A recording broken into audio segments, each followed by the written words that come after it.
ladies and gentlemen, oh my god, it's another... Christ, that was loud. It's another episode of HOTFIX, which is, of course, our laser-focused... Come on, son, come on, do it. I'm waiting for you to do your pew-pew thing.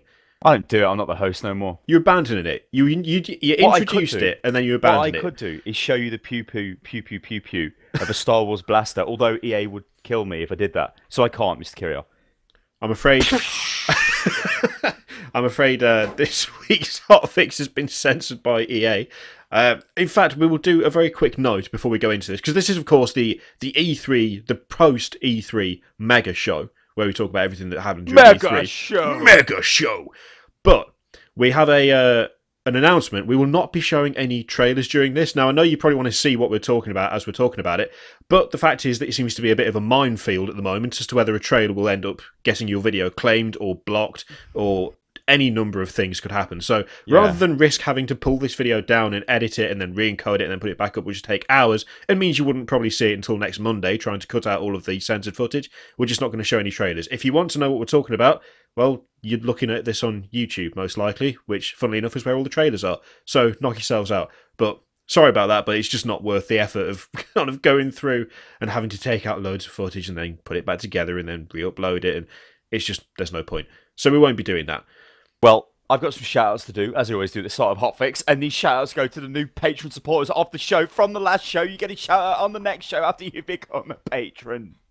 A Patreon patron. Anyway, we've got...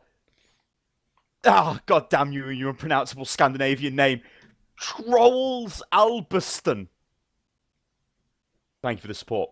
Here's an easy name, a name I know quite well. Tom, thank you for the support. DJ Stalin, thank you for the support. And Faz, thank you for the support. If you want to support the show, there is a link somewhere in the corner which pops on and goes whoop, whoop, that way. Okay? And it'll take you to our Patreon thingy. There's also a link in the description below. Down there. Because obviously this show is supported through Patreon, and I'm now doing Butterfly Stroke. I don't know what is that? It's supported by... Now, oh god, beautiful. I've knocked my pop filter away. We do not have a guest this week. Largely because every bugger is at E3, all furiously making videos for E3. So the availability of anyone in this industry basically disappears during this week. As you'll be able to tell from... If you sent an email to anyone recently, they're at E3. Regardless of whether they're in the industry or not, they're still at E3. So we have, once again, a stunning real-life portrait of my dog running around a meadow without a lead, because that's possible now, which it wasn't 2 weeks ago. Good God. Good actual God. So, you know, I'll tell you about a dog walking story then, just before we get into this. So today, I've started taking McGee on up the mountain bike trails, because I live basically in the woods, right? They're quite hardcore trails. It's a good workout for me. I like it. I'm there with McGee anyway. McGee's a complete machine, and it just runs like crazy. I come round the corner on the hardest part of the climb, and there is a guy in front of me on his mountain bike with his border collie, I think it was. Now you know what this means. This means I've got to race him. And I'm like, mate, Jesus Christ. So I did it, and I've beat him. I've got to race him. Yeah, I don't know what this is, but I do it when I used to be on my road bike. I'd see somebody in front of me, I'm like, no, and I'd go after him. But I beat this guy, but then I almost died when I got to the top, which was a good point. I was at the top, because then it was just rolling downhill. But the question is, did McGee beat the border collie? Yeah, McGee was like... Yeah, she just fucking ran off. I kind of assumed that McGee's got some right speed to her. I'm going to get a GoPro. Not a GoPro, but like a cheap knockoff GoPro, and use that and film her. Because it's crazy. It's mental. Anyway, let's get into E3, Mr. Kirioth. Let's go for the... who was first? Who was the first conference? Well, the first up to the chopping block were Bethesda, with their... I believe it was their first ever E3 conference. Yes. You know what? I thought their conference was one of the best ones out of all of them. I think it was, actually, yeah. I think largely because it wasn't kind of particularly overblown. Like, there wasn't a load of stuff like that. There were no sports cars being lowered from the top of the stage. That was for Forza, wasn't it, with the Xbox thing? It's like, oh yeah, here's a Ford GT, whatever. It's like... It was only there for about 10 seconds. It was like, look at this car we've spent massive amounts of money lowering onto the stage. Oh, and the car's gone. And that was... I mean, it has nothing to do with the game, though, does it? It's like, what the fuck is this? It's so stupid.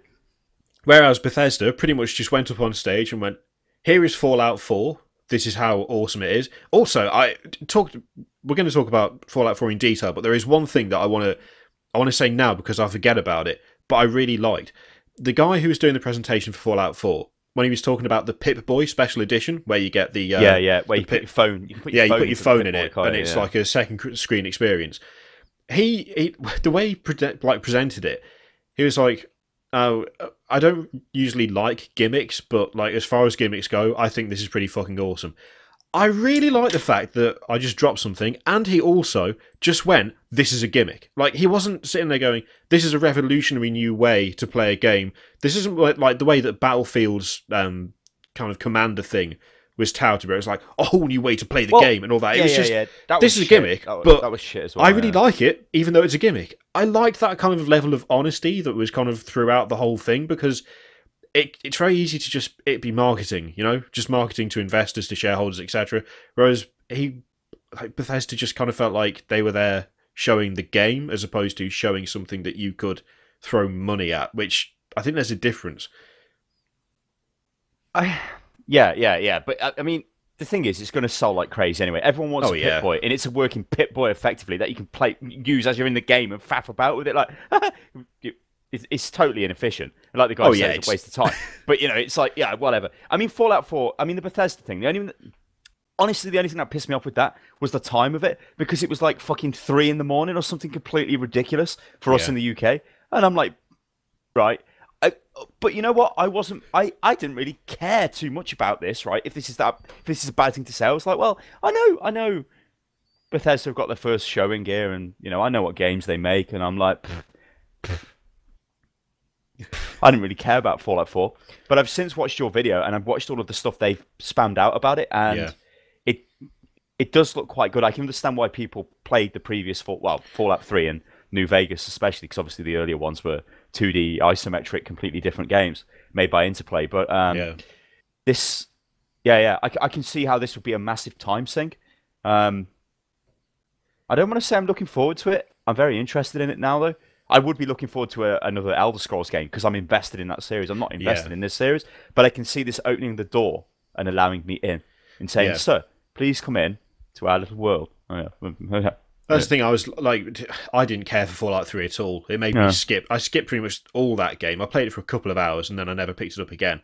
And I skipped New Vegas because Fallout 3 just didn't grab me. But actually, the way they presented Fallout 4 and what they've shown, and also the fact that it's got colour. Like, I know this is going to sound like really kind of childish, but I hate games that are just like colourless wastelands. Like, just brown. It's not inspiring to me. I don't look at Fallout 3, for instance, and go, yeah, that's a good looking game. I look at it and I'm like, that's brown, that's even more brown, that's really brown. And that's the first thing I see. Whereas Fallout 4, straight away, it was like, oh, hang on, you can actually see, like, you can see the detail, all the colours and stuff make things like the crazy cars that they've got and the technology they had actually stand out, as opposed to just being like a pile of rust in a brown heap of other rust, and that was it.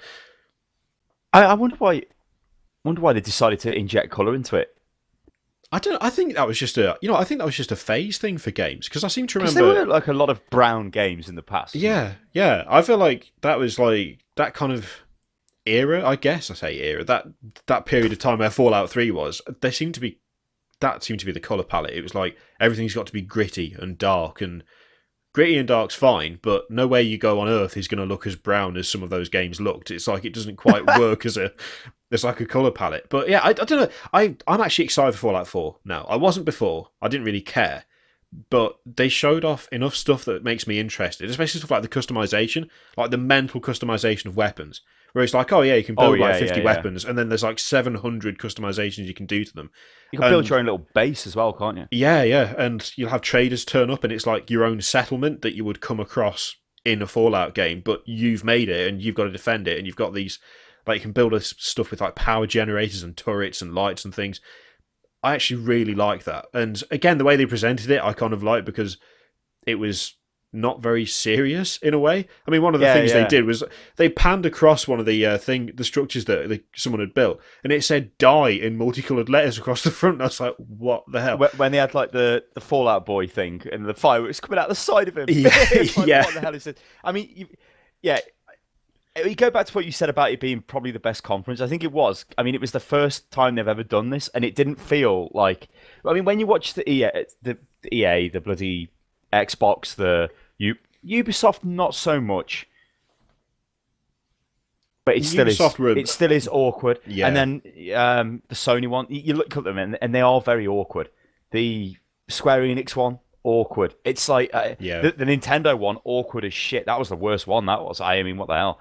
Like, just we know you come on the stage to talk about games, but they're just so like shit. Like Bethesda was just like, yo, we got games, here we go. This is what's going to happen, and it just felt like it felt real. It was good. I thought it was good. I mean, the other game that there was multiple games. So Dishonored 2. Now, I never played the first one. I played it yesterday.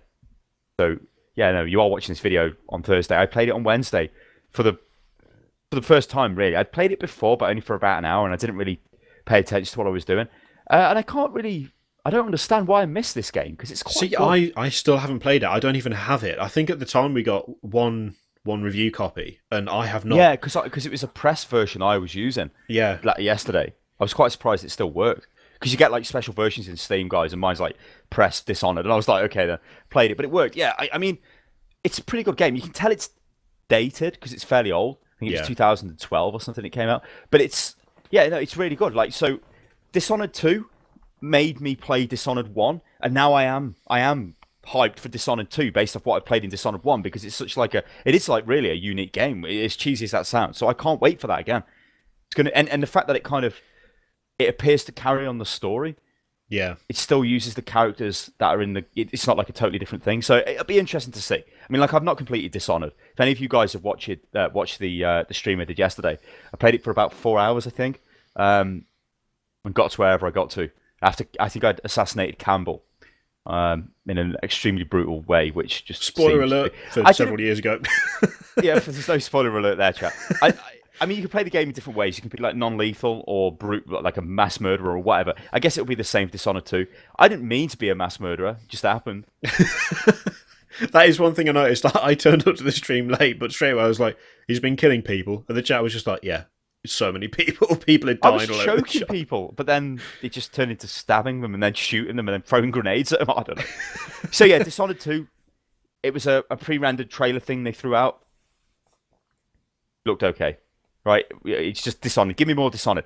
The other one, though, is Doom. Now, I made a video on Doom because we spoke about Doom, didn't we, in our pre-E3 show? And we said it was a unilateral agreement, because I'm a member of the UN and I speak like an international politician tosser. Anyway, we wanted a game with just guns and shooting stuff and no story, and because that's what Doom is. And it looks like they're giving us that. In all fairness, though, the video I made was a bit hyped, because I was like, yeah, look at all the stuff we can kill. And there was a lot of stuff on the screen. But if you go back and you watch the trailer again and again and again and again, and then watch something like, or play something like Brutal Doom, or even just Doom 2, or Doom, they're faster games. They're a lot faster. Yeah. Now, I think there's a couple of reasons why it looks slow on the trailer. Well, it don't look super slow, but it looks slower.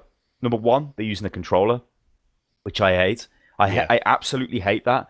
They all do this, right, when they demo FPS games. Even companies that basically make PC FPS games, they all use a controller. The reason why they do this is because it's smoother and it's not as like... It's not as twitchy, is it? Yeah, but that's bullshit, isn't it? Like, somebody who's actually going to play these games, these are not going to it's not going to put you off sitting there watching somebody with a mouse and keyboard moving fast. But I presume it puts people off who are not.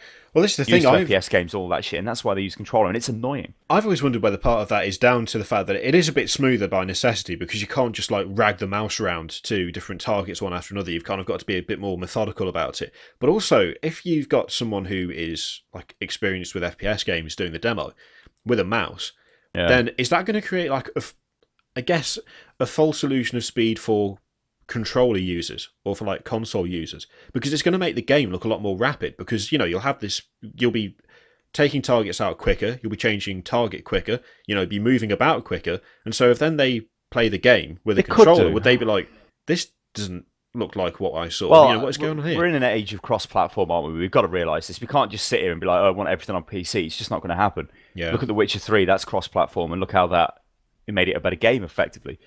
Doom is going to come out on the consoles. That much we know. Okay, like, I'm like, all right, yeah, okay, that's fine.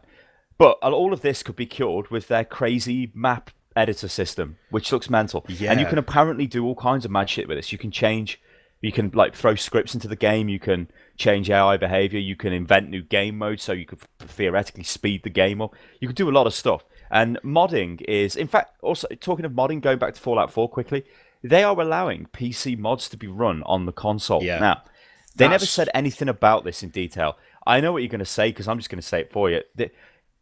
That can't work because if there's a graphical mod, it will not work on the console because it's limited. So it'll be restricted. I'm sure it'll be restricted, quite heavily. But then again, gameplay mods and stuff. I mean, we know what mods have done for Skyrim. They've made that game essentially eternal. Problem with mods is they generally increase system load, like all of them, even when it's like gameplay, because it could like spawn more enemies or something. Well, that's going to destroy a console.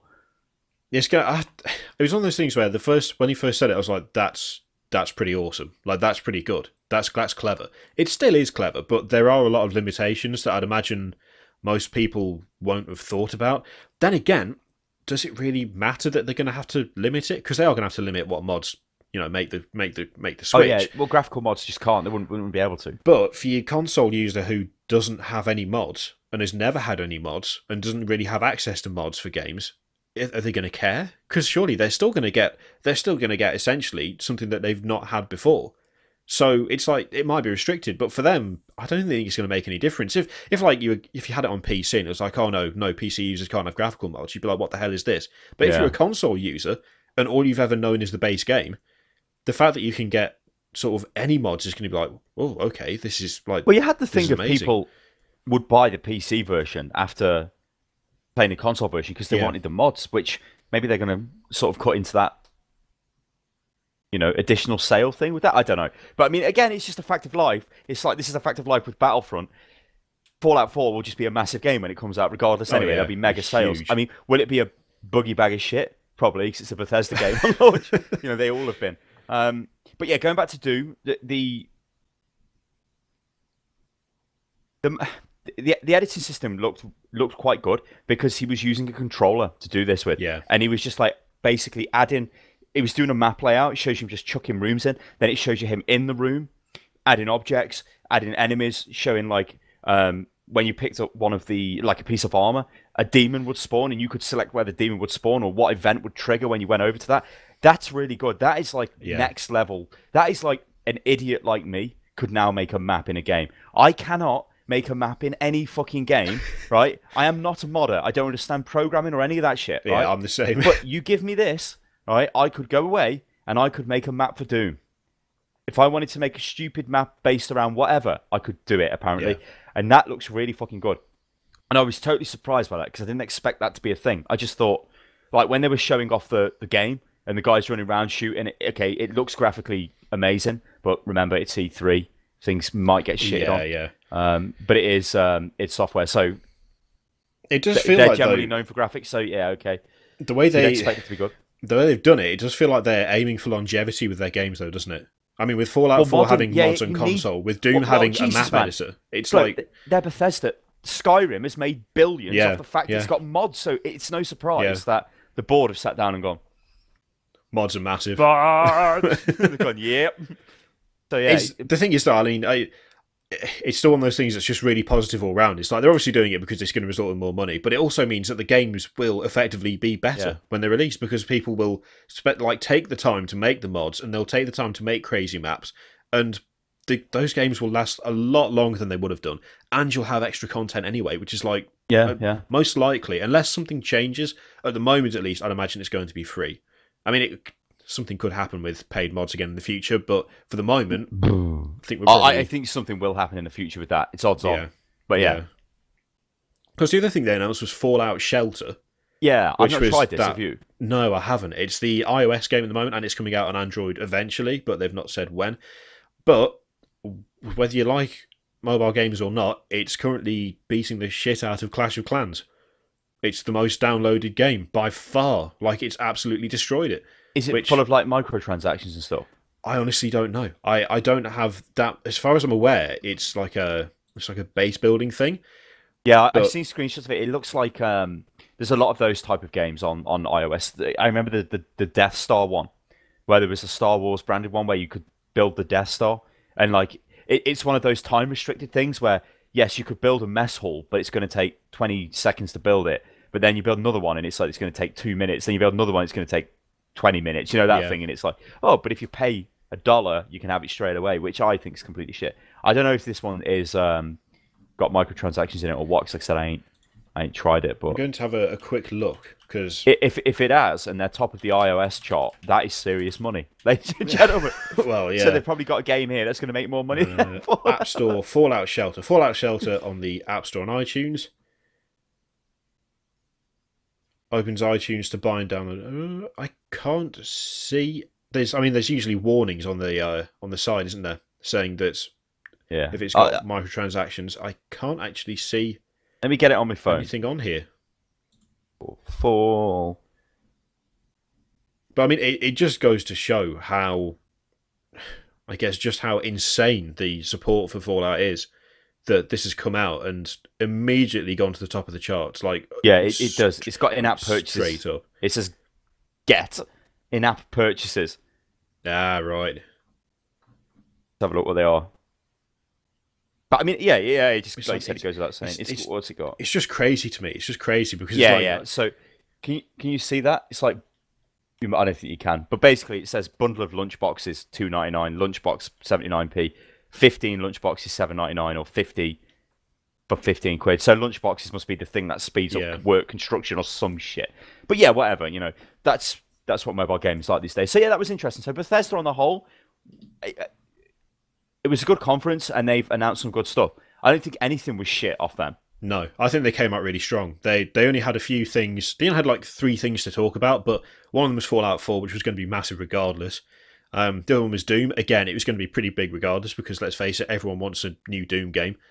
And the other was Dishonored 2. Dishonored was received really well. So, in terms of like hits and misses, everything was a hit. And whether you like mobile games or not, you can't argue that Fallout Shelter was a hit because it's, well, currently earning them an absolute ton of cash because it's sat at the top of the iTunes chart. So, moving on to the Xbox one, we've got Phil Spencer. Now, this always makes me laugh because Phil Spencer to me is a bald guy who does property shows in the UK. You know, like from, what's it called? Oh my God. It's not Homes Under the Hammer. No, it's the other one, isn't it? It isn't Restoration something. He's because he's with Katie Allsop or something. Yeah. Why do I even know this? Oh, what's it called? Is it First Time Buyers or something? Yeah, or buying a new home or something like that. And it'll be like, we've got some first time buyers in London with a budget of £2 million. It's like, what the fuck do these people? Anyway, so I'm gonna ram off the games. That means read off really quick. Ram off that whatever. The games in this conference. But before I start, I literally piss myself laughing when Phil Spencer comes out on stage and he's like, "This is the greatest year for games Xbox has ever had. Loads of new IPs. First up, Halo 5." Yeah. And I'm like, mate, new IPs. So Halo 5, right? They then showed more Fallout 4. I've missed the game, but we'll come back to that because I'm just going on. I'm just basically berating games that are not new IPs to show how much of a cabbage this guy is. Plants vs Zombies Garden Warfare 2. That's not new. Forza Motorsport 6. That's not new. Dark Souls 3. Nope. Which they just showed a trailer of. Yeah. The Division. I don't know what that is. Rainbow Six Siege. Nope. Okay. Rise of the Tomb Raider. That's a fucking sequel. And so is Rainbow Six Siege, basically. And Gears of War 4. Or Gears of 4. Gears of 4. Yeah. Obviously better. Okay, so let's all of those basically. And in fairness, Rare Replay as well, which is that massive pack of 30 I'm getting Rare down games. to that. Well, yeah, 30 old games again, yeah. But the biggest thing we got to say before we talk about the games is they said you now have backwards compatibility on the Xbox One with 360 games. Now, when they said it, they then went on to say you shove the disc in, and I'm like, Jesus fucking mother of God, does this just mean I can ram a game in and it'll just play it? No, because there's only 100 or so titles which are available for this, and it looks like what happens is you stick the disc in. And you download the emulated version of the game from the store, and the disc is the authentication key. So basically, it's the EXE, effectively, and then the game runs. But it's not the game running off the disc. Yeah. The disc is basically redundant. Now, this must obviously be for compatibility issues, obviously, between them.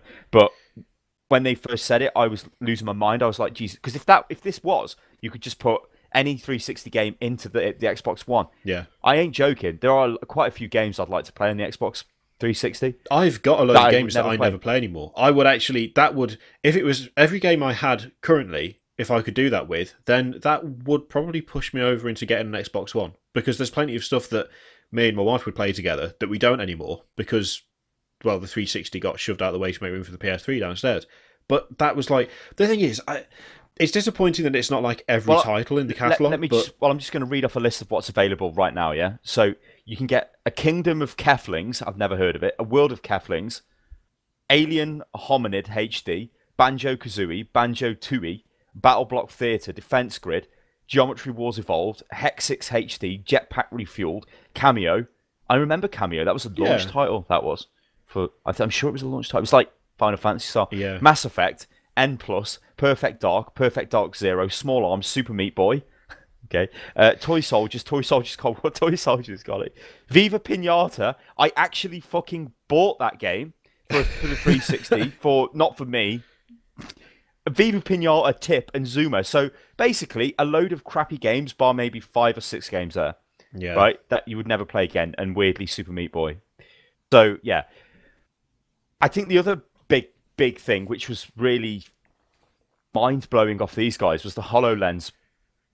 Oh, God, yeah. Minecraft thing. Now, if that's a thing, which they claim it is, where you sit there with a HoloLens looking like Geordie LaForge, and you can visualize a game in 3D space and interact with it with your hands and shit, that is mental. Yeah. And now, I know Minecraft is a good game for that, but I remember me and you were streaming this live, the conference, and we were like, shit, an RTS game. I mean, imagine standing there like this, like Supreme Commander, and you're just like, you there, boom. I'd be doing this shit.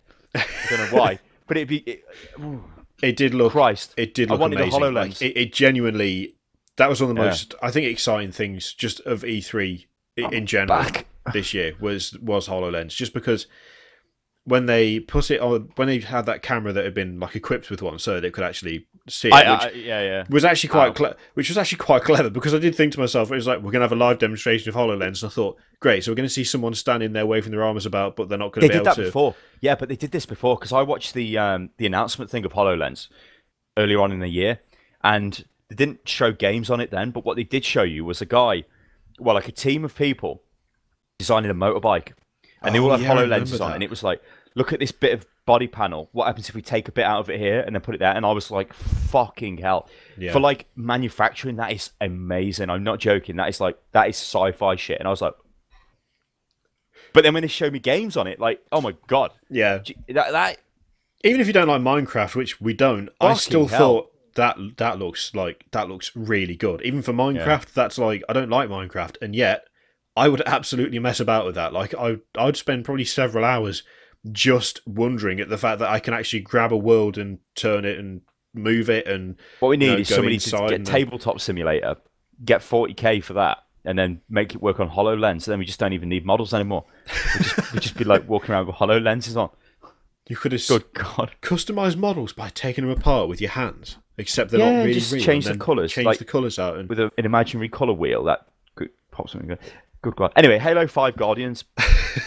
I don't care about that game because I don't really care about Halo. This is like maybe a bad opinion to have. I played Halo 4, or was it Halo 3? It was Halo 4 because I've got it now.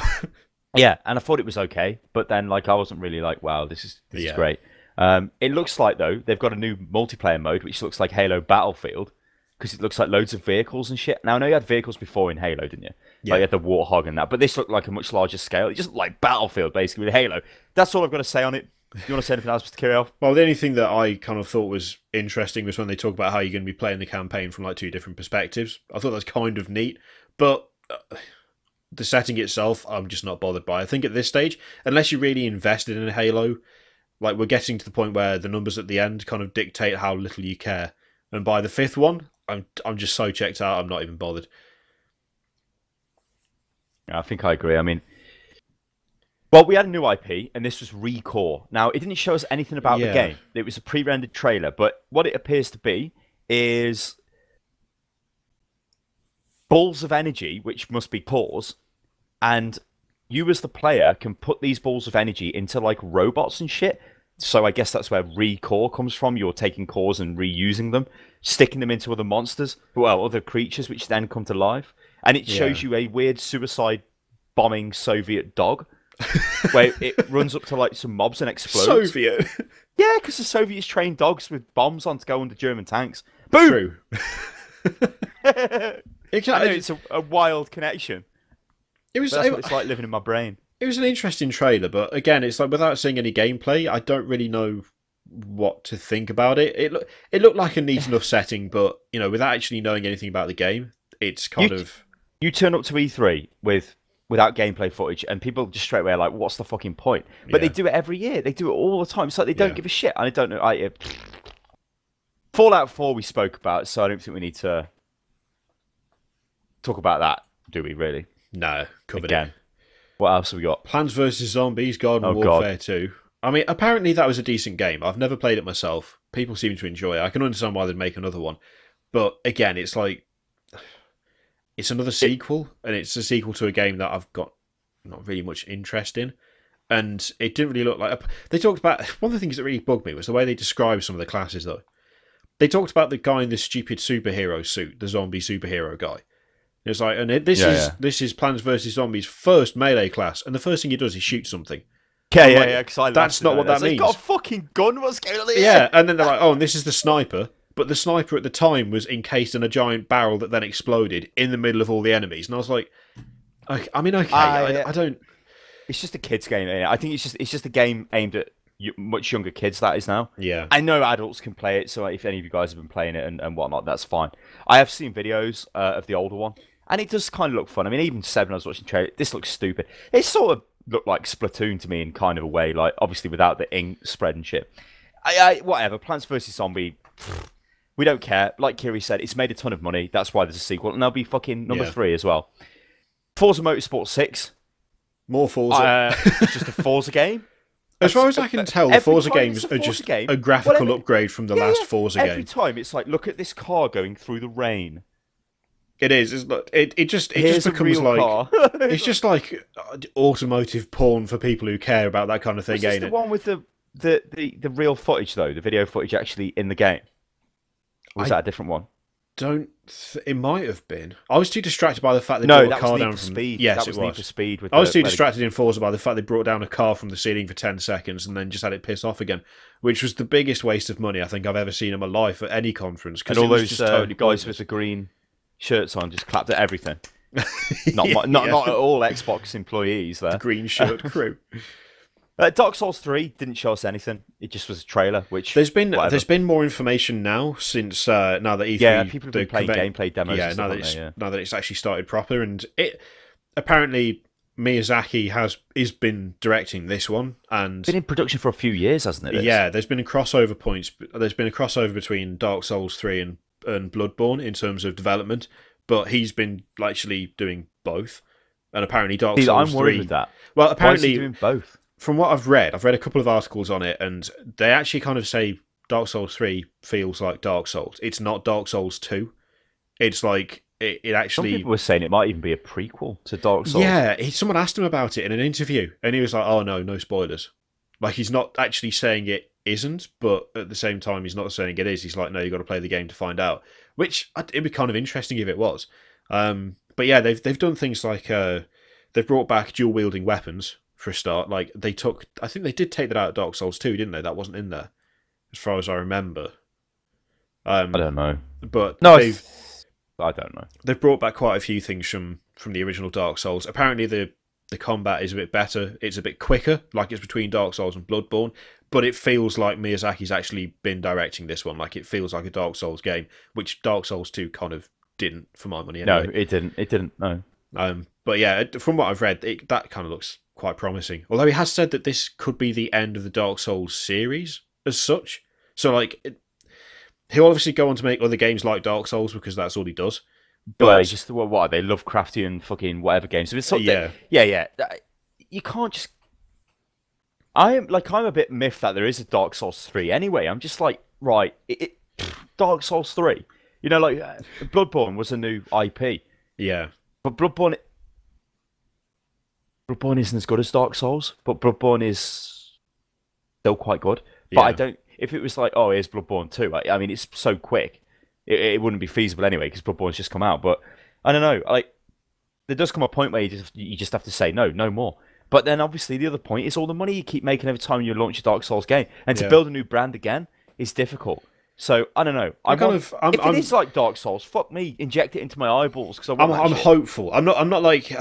I wouldn't say I'm like really looking forward to it, but from what I've read, if Miyazaki has been doing like the direction for it, and apparently it feels like the world, like the kind of world that he creates, and it's got his kind of. They said this with Dark Souls 2 though. It's like, oh yeah, but he was the creative director, and it's like, yeah, but that's the problem. It's like all of it's kind of like tainted by the fact that Dark Souls 2 was. Wouldn't he have been working on 3 games at that point then, with Dark Souls 2 development, and then Bloodborne, and then I don't think he had anything to do with Dark Souls 2. I think that's the problem. As far as I know, he was only slightly kind of involved with Dark Souls 2. It's like the B team, and he didn't really do a lot of input. He just kind of let them get on with it, which is why it didn't feel like a Dark Souls game, because he's the one with the crazy, like mental world imagination. So I don't know. It's going to be interesting to play. I'm not massively looking forward to it, but from what I've read afterwards, it seems like it could be okay. But I'll just prepare yourself to get bored. Dark Souls 2 style. We'll miss The Division. We'll miss Rainbow Six as well, because we'll talk about them in the Ubisoft bit. Yeah.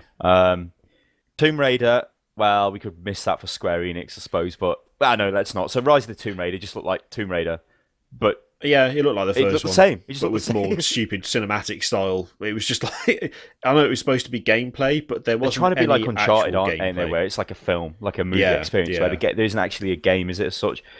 Well, it is a game, but you're just basically on rails. You go and do what you need to do and go through it. Just looked like Tomb Raider. It looked good, but visually impressive, but there was no actual gameplay for me to look at. So I was like, all right. I mean, you can't class occasionally pressing X. Doesn't count. No, because I was taking the piss holding my Xbox controller, spamming it because QTEs in a gameplay demo and shit. Because a QTE is a poor excuse for gameplay mechanics. Basically, it's when you can't think of anything better to do. Spam a button. That is just shit. It's like no. So let's talk about Rare. So Rare Replay, I think this is 30 games, which are really old Rare games, effectively. Yeah, so stuff like Battletoads and all this shit. Super old games. They're coming back to Xbox One. But also, Rare have got a new game called Sea of Thieves. Which, I had an interesting conversation with Sidestrafe about this. Because we were talking about naval action. Because I went on Twitter and I was like, no fucker plays naval action anymore. This is terrible. Yeah. Naval Action tweeted back to me and were like, well, yeah, because we ain't been selling the game, blah, blah. Well, then Sideshow started talking to me and we were like, he says he's kind of worried that games like that are just going to get trashed by things like Sea of Thieves, because that's a pirate game. I know it's not the same game, okay, but it's still a pirate thing, isn't it? You know, it's like, I want to be a pirate, here's my own ship and all that shit. If somebody comes out with a better game, which gives you that experience, then you'll go ahead. Obviously, this is a crappy comparison because Naval Action is a totally different game, effectively. But I just thought it'd be interesting to throw that out there. But Sea of Thieves, again, really didn't show us much. It looks like it's like an MMO style thing where you can have your own little crew with your friends and you're a pirate. So I actually think Sidestrafe's on something, because Sea of Thieves looks, well, it kind of looks to me like almost like I don't know how fair it is, but like the World of Warcraft of that kind of game, and that it looked really accessible. You know, like it wasn't massively graphically impressive. I'd imagine, like mid-level rigs could easily run it. It's just one of those things where it's like you can look at something like Naval Action and see kind of the historical accuracy and so on and so forth, or you can look at Sea of Thieves, and most people would gravitate towards the more easy to get into, the more accessible, the more kind of. They're kind of like It's like Elite Dangerous almost, but without a ship, you've got a boat. That's what it looked like to me, sort of. Yeah. But you've got a little crew. That type of like, they're not full MMOs. They're not single player games. They're sort of in between, aren't they? They're like Destinies, which I've got a really weird urge to play Destiny, and apparently the Division. I keep seeing posts about Destiny, and it's making me want to try it again. Then we had Gear 4. It's Gears of 4. Which was an absolutely shit trailer. Well, gameplay demo. I'm just going to say it was dark as shit. You couldn't see anything. Yeah. And it was just like, well, you could see it was Gears of War because it was Gears of War guys walking about. But I mean, what? But that was the whole thing. And then when they actually did get to some combat, you saw one thing die, and then the the gameplay demo, that such as it wasn't very impressive, was it? Stopped, and it was like, all right, but great, brilliant. Gears of War HD is coming out on PC, all of them. Yeah, that's kind of. I'm not. I have to admit, I'm not that big a fan of the whole, HD remake thing, but actually having Gears of War in a decent frame rate, decent resolution, hopefully, really upscale graphics. I would play like that. It. I'd be lying if I said I wouldn't play it, because it was a good game. But Gears of War just didn't look interesting, and you don't want to end at E3 with your game looking uninteresting, but that's exactly what they did. Well, there's a lot to be said about that, isn't there? Like the format of the conferences, when you got people like Ubisoft who just open straight away with a new game, or you've got people like fucking Xbox, Microsoft, who open with Halo 5, and it's like, whatever, So, I don't know, where we go now? EA. We're going to EA? But where do you want to go next? Hang on. Are they next, EA? Yeah, we'll go EA. They were the next one on up. And they started with Mass Effect Andromeda. Oh, yeah. Which, again, we don't need another Mass Effect game. I know they're going to do something different with it, and it's obviously going to be moving to a new galaxy, and it's going to be like a whole exploration thing. Well, we said we wanted that. Like, when we spoke about the new Mass Effect game, we said that, didn't we? If it's going to a new galaxy, because all the mass relay things have opened up, we can deal with that, because that means totally new shit. It doesn't mean all the same old crap before, because who knows what's out there. So that's good in my book. But I mean, I'll answer your question. I've answered it earlier on in the hotfix. It's because it's a brand name, ain't it? It's like Mass Effect. Yeah. That's the thing. I think that's the only thing, because I kind of looked at it and I was like, this does look interesting. It does look good, but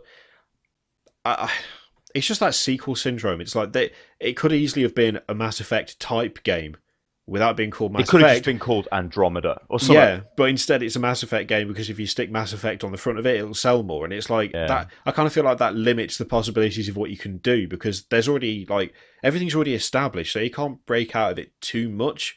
But I'd really like it if you could. I think it's just down to whenever you have any sort of games conference, there's a lot of sequels, and there are a few where you look at it and you think that would be a really good standalone title, but it's not. And that's kind of what I felt with Mass Effect Andromeda. That said, I did enjoy the Mass Effect series, so I've no doubt I'll give it a try, and it'll probably end up being quite good. Yeah. But it's weirdly, having just said that, I'm actually quite excited for the next thing that they talked about, which is Need for Speed. But that's because I got no experience with Need for Speed games, but I know you like them, so it'd be interesting to see what you think. Well, I like my arcade races. I've always liked arcade races, and Need for Speed are kind of, for me, they're like the franchise to look at for it. I mean, was it Need for Speed Underground or something, which was a good one? Yeah. I mean, I've played pretty much all of them, I think, at this stage. And the last one, Need for Speed Rivals, I didn't enjoy very much. But like Most Wanted and Underground were two of my favourite ones, and Need for Speed Carbon as well, even though people didn't like that very much. And the reboot looks to just take bits from all of them. And as long as it's as arcadey as it looked, I'll be happy, because it's not really about skill, Need for Speed, I've always thought. It's more about what looks good. Like, it's driving for style, not for substance. So if you're kind of going in expecting to have some sort of realistic physics going on, then you're looking in completely the wrong place. But if you want to take your massively lowered car with its massive spoiler and ridiculous paint drift job all over the place, just drift all over the city, then that's the game for you. And I did think, actually, visually, it looked really impressive. Like, I was really impressed with how good it looked, even if it was filled a little bit too much with Rocket Bunny stuff, because everything in there apparently had Rocket Bunny written all over it, including the car at the end. And also, I'm disclaiming again, when we say things look good, guys, remember it's E3 and they could change. But what we've seen, it looks good based off what we've seen, but it could change. And it had that was the one that had that interesting thing where it was like the live action guy and girl talking to you, and then it kind of went into Wing Commander did that, but Wing Commander obviously not. It's like this was like looked really fluid, because what they'd done is it was kind of clever. You could see the car was not real, just about, right. So all of the computing power is on the car to make the model look good, and the rest of it's just a video. And as the video pans from the guy to the car, it's seamless because the car is just there. And I thought that was quite good the way they did that. Yeah, it worked really well. What we got? So Star Wars: The Old Republic's got an expansion, which we sat there and we were like, "Fucking hell, this is going to be paid." This is the year of Star Wars. Let's make billions off Star Wars. Yeah. And then they went, "No, it's actually free, but we'll also show you nothing of the game because it's an old as shit game. The graphics look terrible. Instead, we'll show you this pre-rendered trailer of two twins. One of them is Sith, and one of them is not Sith, so Jedi, and yeah. Can you guess? The thing that really got me, the thing that actually pissed me off a bit was like, can you tell which one is Sith? Oh yeah, it's the one who is consistently being helped up by the other one and then loses half his face and an arm. I'm sorry, but I know the whole thing of Vader has got loads of robotic parts was a big part of that film, but could we not try and make it a bit original whereby the guy who has got a massive metal mask over his face doesn't turn out to be the arsehole? Could we not try that once in a while? But no, they just went straight back to it. It was just the thing for me, that entire presentation was like, it's Star Wars. We know you don't care about this particular Star Wars. We know you're only here for the other Star Wars thing. But if you could sit through this one until we get to the proper one, then that we really appreciate that. And that's just kind of the vibe I got from it. It's like, yeah, great. Where's Battlefront? Well, yeah, no, totally, I agree. It's the same, you know. The Old Republic, people say it's pretty good actually. I did try to play it a couple of months ago, and I didn't really get back into it. But I remember when we played it at launch, and I remember like the story, the way it was done was kind of interesting, but it wasn't really an MMO. It was weird because you were sort of just playing a single player BioWare game, but paying monthly for it. It was weird. But like, you know, that's an opinion at launch, which was years and years ago. Unravel. Now I want to talk about this because this is a fucking problem, at least to me, right? Where you've got all of these like hipster indie games which have got like a cutesy little main character, in this case made of yarn, called Yarny, I think he was called, or something. I don't even know what he's called. Well, yeah, because I was like, and he lives in Old Yarnum. yeah, maybe he's from Old Yarnum. And you've got a guy on the stage who's like, yeah, wow, I was strolling through the woods one day and I found a piece of metal and I fashioned Yarny right there and then. Oh yeah. And it's like, Christ. He was also really nervous, which didn't help. When they did the zoom in on his hands, he was like, for that though. But it was just like I kind of the thing that gets me with this is that like there's got to be like some sort of indie darling, hasn't there? There's got to be like the big publisher is like, oh yeah, look at this, or we've got this wonderful indie game and this guy who's full of passion. I've no doubt that the guy who is in charge of Yarny, who came up with Yarny, believes very much in his game. I don't have a problem with that. I'm not going to mock the guy from being passionate about something. But that said, I don't like the way that this stuff always gets presented. Yeah. Because it's always someone like this guy who clearly wants to make the game because he wants to make the game. He's had an idea. He's clearly worked on it. He's got his own little Yarny guy that he's made himself. And he's been shoved on stage, clearly full of nerves, and having never done anything like it before. And it's like, look at how passionate this guy is, and we've helped him. And that's, I know it sounds cynical, but that's, when you stick a guy out there and you're talking about Mass Effect and Need for Speed and NBA and Plants vs. Zombies and millions of Star Wars, worth of shit, we're talking like billions of dollars in revenue, and then you've got this poor guy who's like, I just wanted to make a game, and this is the game I wanted to make. It's like, okay, I appreciate the fact that he wanted to do it, but I don't like the way that they're kind of forced to present themselves, because I just don't like that whole indie scene anyway, of just like artsy fartsy games, because I've made a game based off some spiritual experience I've had in the middle of nowhere, and this is going to be great. And really, it's just a puzzle platformer. In fact, I shouted that out, didn't I? When we were watching it live, I'm like, I bet this is a puzzle platformer. Lo and behold, that's what it is. Fucking hell, whatever. Like, I don't care, chat. View like, stream, whatever. It might turn out to be a perfectly good game, but it's like about that?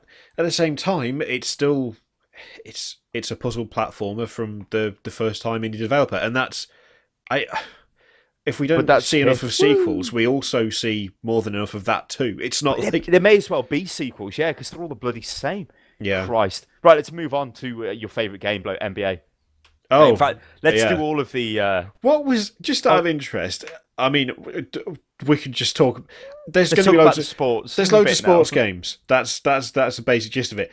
That NBA thing where they had that guy come out and do the face thing. Yeah, he had like 200 followers on Twitter. He's literally nobody. He was like, and the thing is, I'm not the only one who we weren't the only ones who were like, who is this guy? And went to his Twitter. I was. My wife was watching the Funhouse coverage of E3. And they did exactly the same thing. They were like, "Hey, so is that like a basketball player? Who's that?"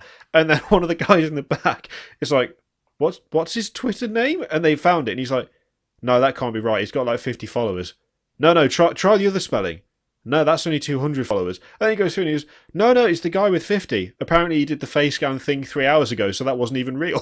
And I'm just like, what is going on with this presentation? You've got a guy randomly comes out and he's like, yeah, we've got face scanning in NBA Live, except it's been around for ages because you could do it in UFC, like last year. Why is that news? Like, why is that a big thing? It's just an extension of technology they've already got in a game that I think didn't... Pretty much every other sports game's got it anyway. Then they get some guy no one's ever heard of that no one really understands why he's there. It was really weird. It was just bizarre. It was just he bizarre. Seemed calm. Like he seemed like he'd been on a stage before, and it was just weird. random. It was really random. But the thing is, then, like, who did they wheel out then, bloke? Oh yeah, they brought out bloody Pele for FIFA. But again, it's like, and he's like, they ask him something, and he just says no at the start. Pele, yeah. Pele. So wow, I can't remember you've what got it so was. many stories. What would you like to tell us? No. He's just like, Pele says no. But that's just fucking the stupid. whole sports segment for EA was just...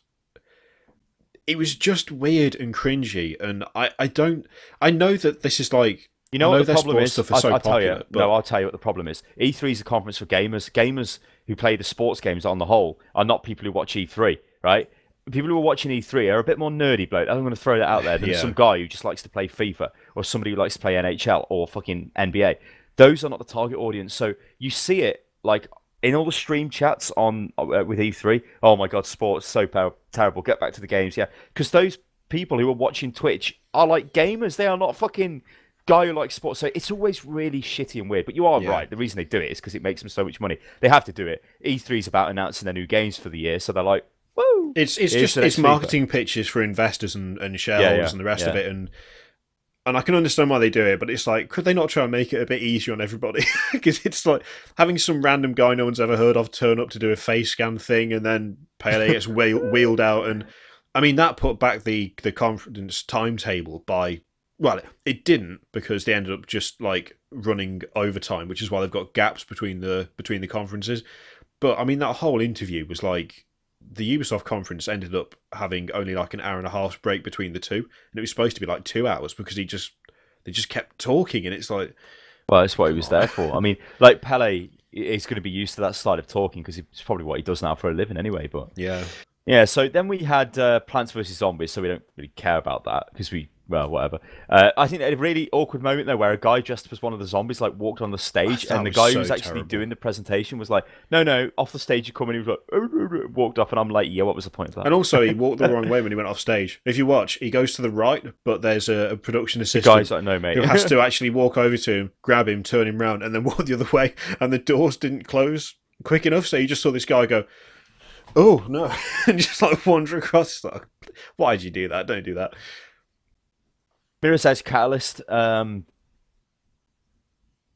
Edge game. I'm quite looking forward to it. I think it's going to be good. And one of my kind of favorite game writers has done the story for that, which is Rihanna Pratchett, Terry Pratchett's daughter. She's one of the writers for Mirror's Edge Catalyst, and she did a really good job on Tomb Raider. So, if nothing else, I mean, the gameplay looks to be pretty much the same as Mirror's Edge. Hopefully, back on the new Tomb Raider. Yes, yeah. I mean, hopefully the gameplay will be a bit more polished, but all in all, it's going to be another Mirror's Edge game. It's going to have more combat, and it should have a decent story. So, if you like Mirror's Edge, then it should be all right. Beyond that, there's not really much you can say. It's very much true to the first one, ain't it? So it's 1-1 now. I've said chat, and you said all in all. 1-1. Oh, did I? So moving on. Moving on. Battlefront. Right, this is the big one, Battlefront. So, everybody was waiting for Battlefront. They're like, come on, EA, you bastards. They put it at the end. There was some other shit about Galaxy of Heroes, which I think is like a kid's Skylanders thing. I'm totally butchering this. I don't even understand that.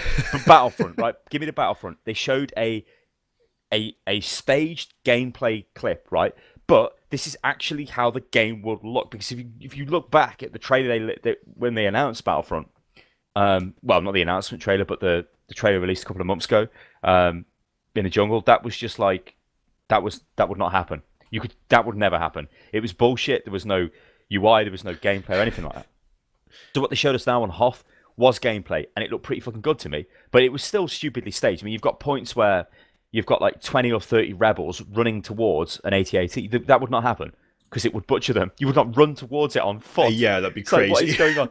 Yeah, so it was staged, but there was a lot of interesting bits and pieces you could see from this, which I don't really want to go into too much detail on this because I've made a video on this, and when EA decide to not claim the video, it will go live, where I talk about everything that I see. But I was happy because it looks like a Battlefront game. It doesn't look like a Star Wars, well, a Battlefield with a Star Wars skin. Yeah. But I don't think that would have worked, you see, because Battlefield is quite a complicated game with all the different things that goes on in all the different game modes, or the way the game works, the unlocks, everything. It's fairly complicated, Battlefield is. Battlefront isn't like that, or it hasn't been like that. So my worry was they basically just make a skin version of Battlefield, which is Star Wars, which would still work. We said last week this would still work, like sales-wise and stuff. But no, it looks like they are making a Battlefront game. So, because all the Battlefront game is just a stupid Star Wars battle. I mean, it doesn't even make any sense anyway in the trailer. No. You've got Luke Skywalker from fucking Return of the Jedi with his fucking fake arm fighting Darth Vader on Hoth. What? He hasn't even had his hand cut off at this point. That famous second Battle of Hoth that went on. Yeah. It was just like yeah. After Vader was dead, apparently. I mean, Jesus Christ. But whatever. You just got to take that with a pinch of salt. It's not exactly canon. Yeah. But yeah, it looked impressive. It looked like a battle going on. It did. And it showed all of the air and the ground and stuff. So yeah, but yeah, I don't really want to talk too much about it because I got a video. I mean, what did you think about it, Mr. Kirioth? I was happy that it didn't turn out to be Star Wars Battlefield. I thought things like the sound design and stuff were dead on. Like I thought it sounded brilliant, and it kind of gave me what I wanted. I wanted to see what the game actually looked like whilst it was being played, and it might have been staged, but it gave me that, and I'm now really looking forward to playing it because it actually looks like it's going to be a proper Star Wars experience, which is what you want out of it more than anything else. So, yeah, well, yeah, it totally is. Like, you don't want to be playing something which, like, is trying to be something it shouldn't be. I mean, it's a Battlefront game; it should be Battlefront, and DICE appear to be doing that now. Obviously, if it launches and it's a piece of shit, DICE will get wrecked because I don't think they can recover from that. Yeah, they've done this time and time again with Battlefield.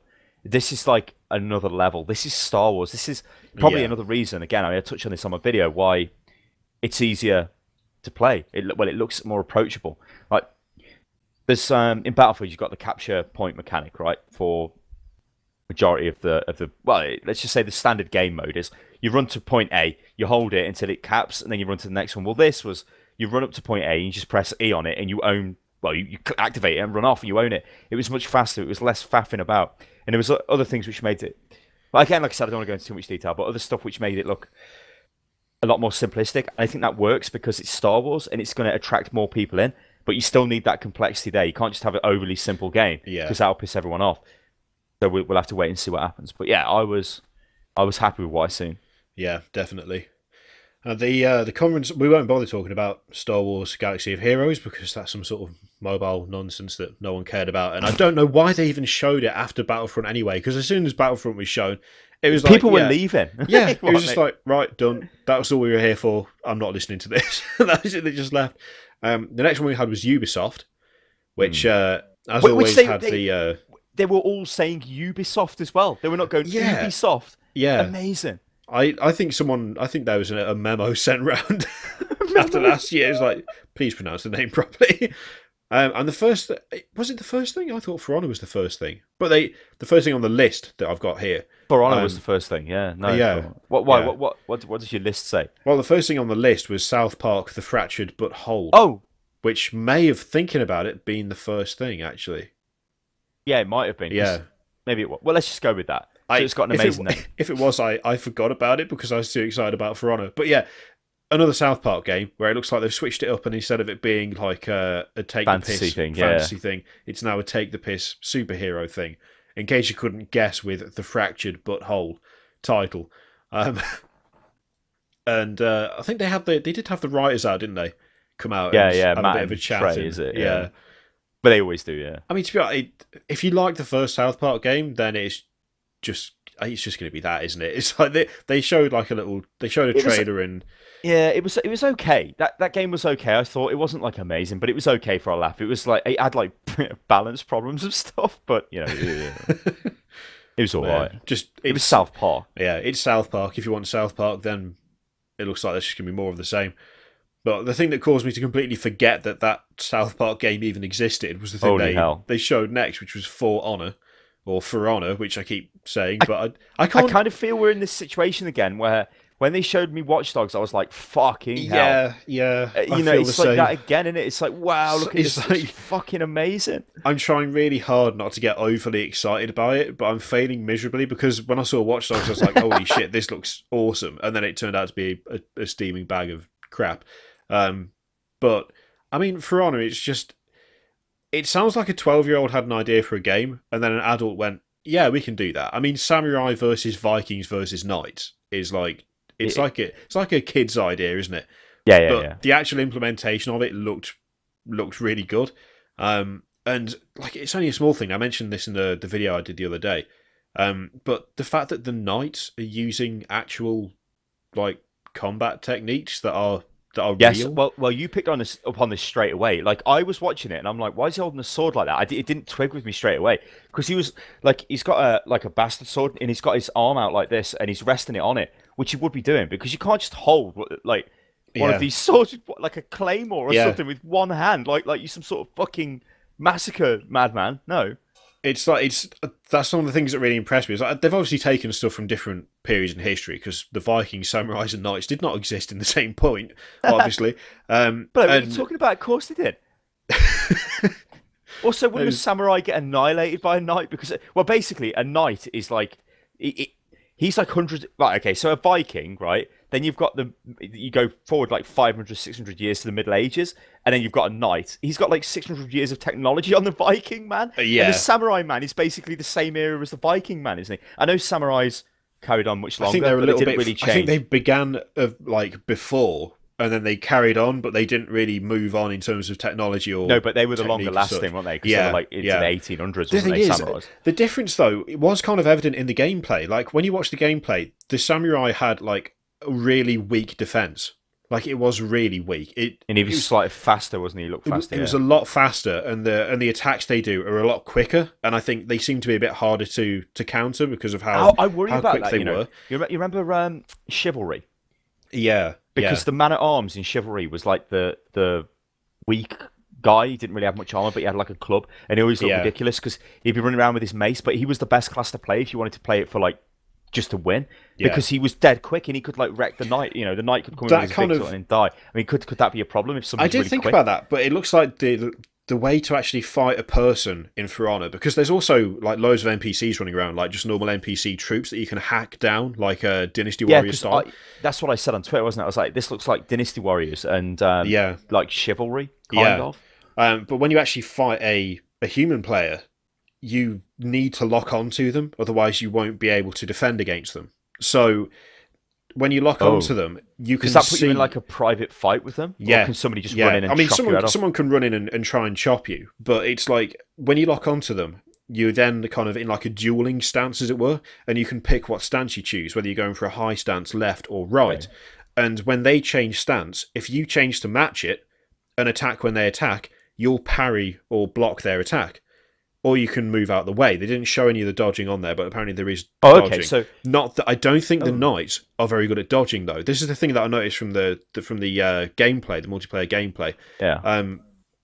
When the samurai gets hit, he takes a lot of damage. Like when it's knight versus samurai, if the knight can get a hit in, it really wrecks him. Like because you see him like hit him on the shoulder. Then he flips his sword around and smashes like the hilt into him and just fucking rips him to pieces. And he's dead. It's like, what? It can wreck the samurai in like a couple of decent blows. The samurai doesn't do quite as much damage, and his defense is weaker, but he's a lot quicker. Like the samurai was switching stances and attacking quicker than the knight could. Like the knight can block it by the look of it, so if you do it in time, you can block it, but then you're on the back foot because you've only just raised your weapon as you're getting hit. Yeah. So you're kind of being forced back, and the samurai can then do a really quick attack that doesn't take a lot of health off, but if they can do it repeatedly, you know, if they get good at switching up their stance and attacking where you're not expecting them to, then, you know, they can cut you down. But then again, if the knight can get in quick, like if he can pull off a decent parry, and shoulder barge the samurai. Like one of the things I noticed was when they do a shoulder barge the knight, it really it staggers them really badly. Yeah. Which is, again, that's something I really liked because it's like I watched a documentary about this, like I think maybe last year. It was on BBC Four of all channels, and it was talking about how BBC Four is a quality channel. Yeah, and it was like how armored combat actually worked. And it's like when you're seeing games where people are swinging swords around in massive arcs and they never get tired, and how you're in armor but you can jump about the place. That obviously wasn't real. Like that's not possible. In For Honor, they actually show things that they did do, like shoulder barging was a massive part of armoured combat, because you'd knock the guy over because he couldn't get up because he's got like 400 pounds of armour on him, so he can't go anywhere. It's like just getting him to move around. You know what? I kind of like this in Game of Thrones combat with the knights is sort of like this. It's not like crazy shit. It's because, I mean, you think about it. If you're a guy with like a load of armour on, you're going to be knackered. You're not going to be able to run around and like do anything. So you're just going to be... you can take a few hits, I suppose, right? But if I ran at you and shoulder barged you with fucking plate armor on, that's gonna fuck you up. You're gonna fall over from that. Yeah. And when you're on the floor, you're easier to stab. Basically, it looks like what they. It's obviously a more stylized version of it because using like proper knightly techniques against like a samurai is just ridiculous anyway. But the fact you've got like the kind of, I guess, almost like the textbook moves, the things that they actually did, where you've got the knights holding the swords by their with their hands, by the blade. The thing that kind of, it's just going to sound so fucking dorky, but I don't even care. The armor that they're using in the game is actually about 300 years before the techniques that they're using to wield the weapons, which is kind of, at first I was like, that's a bit weird, but then again, you couldn't have someone running around in full armor. Like, they've got chainmail and they've got armor plate, but they don't have full, like, all-encompassing armor, because you wouldn't be able to run. Like, you literally just couldn't run. It was like you walk towards the enemy. But I remember seeing something about Henry VIII's armour, and it was completely unusable, but it just was like a massive tank with it on. Yeah. It just sat on his horse, and it was like fucking... Well, that's the thing. It's designed to prevent, like, slashing blows, essentially. Like, you can stab with a sword, but actually the ends of swords are not sharp. They're more like for blunt trauma. And of course, a suit of armour stops it. So part of the big thing for armoured combat was knocking your opponent down in some way, whether it be through a shoulder barge or sweeping the leg with your sword, which you use both hands on the blade to do. And then basically every armoured guy was equipped with like a stiletto dagger. Just to stab with the head. Yeah, it's really sharp. So you use that and then you thrust it into the weak points between the armour plates. I know that they're not going to go full on like, this is historically accurate in For Honor, but there's hints of it all the way through. And that was one of the things that got me excited. I was like, this guy, I mean, I know the armour doesn't match the technique he's using, but at the same time, this is how they actually fought. I can sprint about, because obviously it'd be crap if the knights were like, slow. Oh yeah, we'll just walk into the battle. But there were little hints of that I liked. And there was the fact that, when I was watching the duel between the knight and the samurai, there's definite differences. There are differences in the way you play them. And the fact that the samurai is that much quicker, but it takes more damage. The fact that the knight can dish it out, but he can't do quick strikes. He's like, the shoulder bar's quick, because you just like ram into someone. But when he comes to do an actual proper attack, he's got to change the way he's holding his sword depending on the attack. Yeah. And he's got to land it before the samurai can either dodge out of the way or block it. If the samurai blocks too late, then it hurts him because he's not got as good defense. If it's anything like what we've seen at E3, then I really hope it is. I was watching the YouTube E3 thing every now and again, like, because the streams kept crapping up. And in between one, you've got Jeff Keighley, and he's interviewing the guy from the fucking For Honor team. And he's like, so when did you come up with the idea for this game? And he's like, oh, it's a few years ago when I was walking to longsword training. It's like, what? But he looks like the sort of guy who'd be doing that. Because he's got like a massive beard and a crazy pimp cane, and he's like, hey. But he was like the best developer. He gets the best developer award. Oh yeah, he was definitely. Just like, yeah, man. It's like when he walked on stage, just like when he started talking, it's very easy for some developers to come across as, I'm doing this because I have to. Yeah, it felt like, yeah, man. It felt like he was doing it because he was like, this is awesome. This is my idea, and I love it. And this is what it is. And it's like, that's the kind of feeling I got from Bethesda's conference, but I so got it from For Honor. And it's dangerous because Ubisoft are notorious for screwing up AAA titles, but I'm gonna keep just a smidgen of hype, just a little bit. But how could they screw this up though? I mean, you think about Watch Dogs, that was screwed up because the graphics were shit. This was like, this is not the same thing. I don't know, like what I like is, I like to be, this was the only moment of E3 where I was like, shit, what the hell is this? Give it me. I like to be surprised. I mean, HoloLens was interesting, but this was a completely new game, and I like new games. I like new IPs, and this was something I didn't realize I wanted, but now I really want it, and that's what designing a product is all about. If you listen to that, I was going to say a nasty word about Steve Jobs, but if you listen to him, that's what he would say. It would be like, people don't know what they want until you show them it. And we need to make that. That's how they roll. Anyway, so that was, I think, the start of their thing. We did the South Park. Now, the crew, honestly, bloke, I just totally phased out at this point. I was just like... It sounds bad. I can't remember what they showed. No, I can't. But I think that's down to the fact that the crew was just... Another bag of shit from...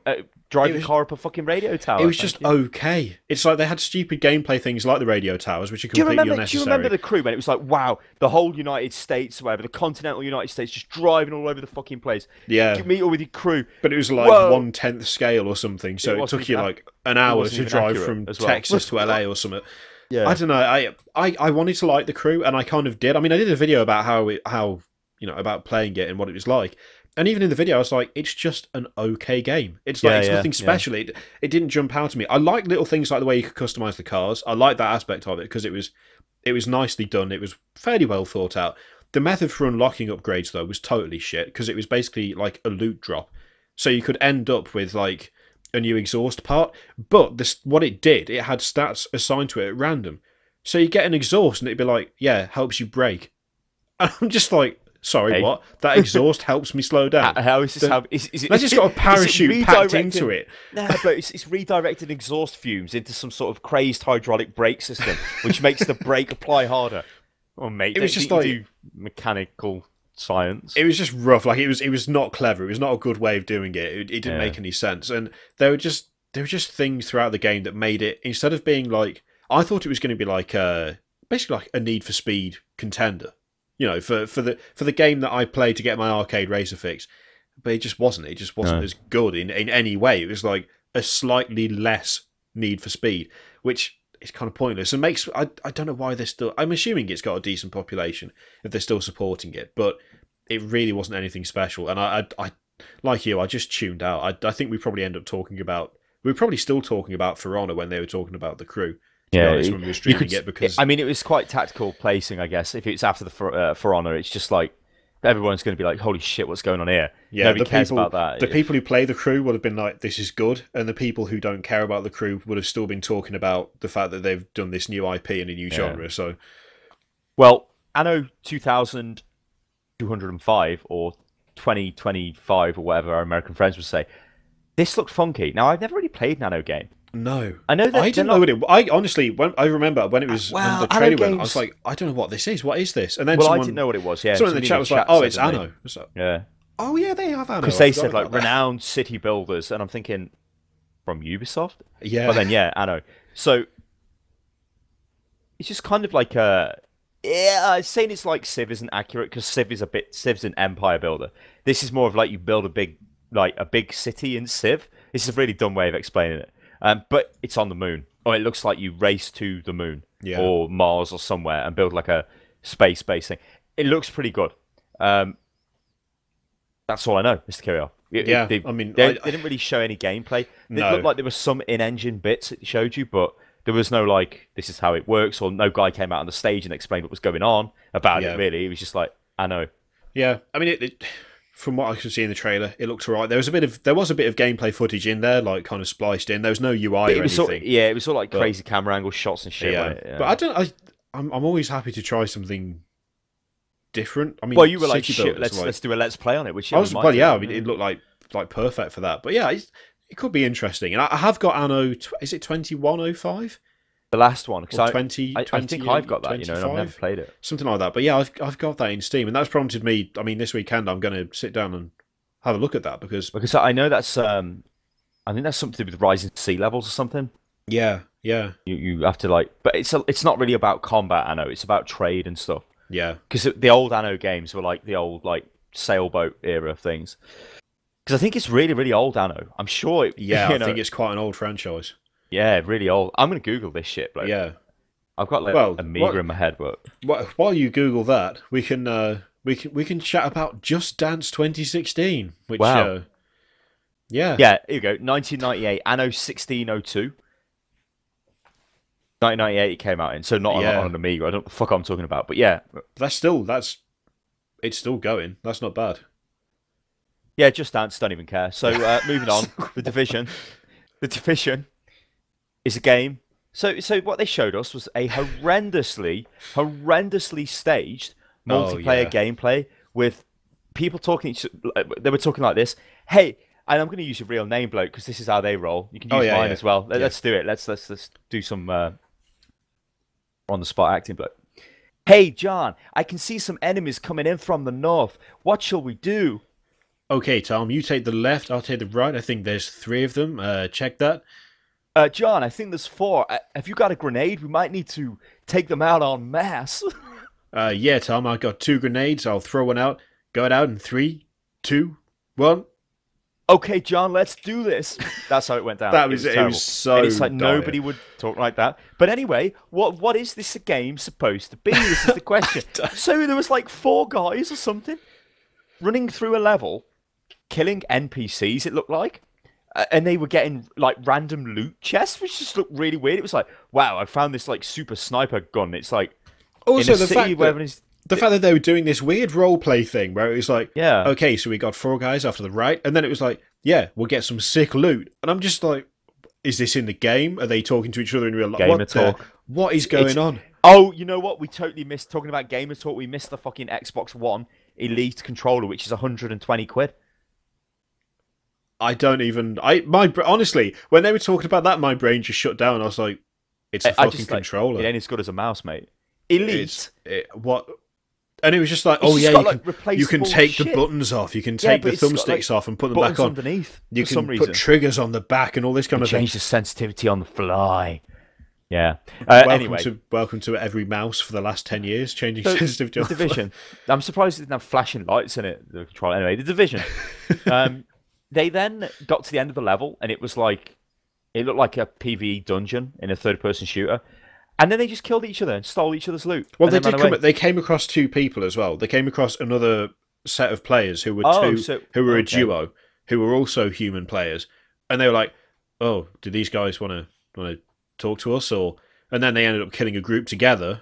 And then when they got to the end, they were like, "Oh, so should we kill these 2 guys and take the loot?" And then one of them was like, "Yeah, we'll do that." One guy got himself killed due to incompetence because it's staged and they had to make it look like that. And then I think there's, at the end of the thing, the one guy dropped out of the group, killed the remaining person that he was, doing the dungeon, whatever the hell it is with, stole her loot, and then it was like, the Division, and everyone around the world went, what? I didn't think I would ever go into something like E3 and come out knowing less about a game having been shown what it is. I don't understand what it is. Showed it off. It looked like a massive open world game, a single player game that you could play with your friends. So maybe a little group, a little bit of co-op, and you had to survive in this blasted New York, which is riddled with disease. Yeah. But now it appears to be a fucking PvE third-person shooter, third-person PvE, game. PvP, Destiny where you type just kill people. But MMO that thing. will never work on a console. Imagine the fucking griefing that will go on. No, Kiri, come with me on this mission that takes an hour. Oh, by the way, I've just kneecapped you. I've took you. Look, you do it to me. It just would get nowhere. And the thing is, we'd do it to each other, and we'd also be like, every time we came across anyone, we'd be like, kill him, kill him. That's all that would happen. There'd be no discussion. It'd be like DayZ. You can't have a discussion with someone because he's got. You just kill them. Yeah, Jesus. I don't fully understand what it is. I'm hoping that there's going to be more details shared as E3 sort of winds up over the I don't think next they've got few more days. details. I don't think they know what the game is. It just looks bizarre. I kind of like. I really want to know if you know what this is. If we've missed the point, if they said or showed something where it's like and watch the show, which is supposed to tell us what it is, but we don't know what it is. Yeah, we Please don't tell us what it is. It's so ludicrous. I don't think I'm disappointed by it because I'm just too confused to be disappointed. It's like, to be confused about something, you have to know what it's going to be and whether it's what you wanted. I don't know what I wanted, and I don't know what it's going to be. So I'm not going to... It's had almost no impact apart from making me a bit confused. It's just, like, they've looked at Destiny. Destiny, like, whatever you say about Destiny, It's made a ton of money. It also cost a lot of money to make, but it's made a ton of money. When I played Destiny, I did like it. Even Kiri did, but I did like it quite a bit. But then I realised there was no content, so I stopped playing it. This is why I'm kind of getting a bit like, well, I should play it again, because they did announce their expansion, and there's been other stuff for it. But Destiny and me, it's a weird thing. But it's weird. It's just weird. So the next thing is Assassin's Creed. Well, it was Rainbow Six, I suppose. I think that it was. But but that's easy. Have you ever played Rainbow Six Vegas? Because that's what Rainbow Six Siege is. And it looks to be exactly the same, except you've got more destructible environments. So there you go. That's honestly... And it also had a horrendously staged demo as well. Yeah. Ubisoft are terrible for this. Yeah. It just looked to me like... It was just like, okay, so it's just Rainbow Six Vegas again. But it's got a different name. But it's basically exactly the same. I mean, they're doing Terrorist Hunt, which is, you know, one of the staples of that franchise. So it just looked pretty much the same as any other Rainbow Six game. And then we had Assassin's Creed Syndicate, which showed no gameplay, just showed a pre-rendered... I don't. Well, honestly, it was in-engine, I think. Guy going around having a fight with a guy in a pub, or people in pubs. It was promoting the whole build your own gang, wasn't it? Yeah. And then he's riding on top of a carriage. I don't think they even need to bother showing gameplay for Assassin's Creed anymore, because everyone knows what the gameplay is, and all the same people are going to buy it year on year regardless. I mean, I'm looking forward to playing it in a way, because I want to know if it's kind of brought back what actually Assassin's Creed used to be, which is to do with, you know, being an assassin. I watched an interview where they did say that one of the guy who's doing the interview had played the demo. And he's so I dropped into a group of guards expecting to kill them all, and I just died. Like, I just straight up died. If you take on more than 2 guards, you have to make sure you're in a position where you can only be attacked by the front, because you'll just get butchered and you won't be able to do anything. That, to me, sounds a lot closer to actual Assassin's Creed than before. And they've talked about how it should be as well, because I don't care who you are, if you're the most ultra-trained assassin on the planet, you can't just go up to 2 people and kill them without them... Like, if they're armed, like, you couldn't... Do you think some guy from the SAS could walk up to, like, 2 standard soldiers, like squaddies, and kill them in hand-to-hand combat?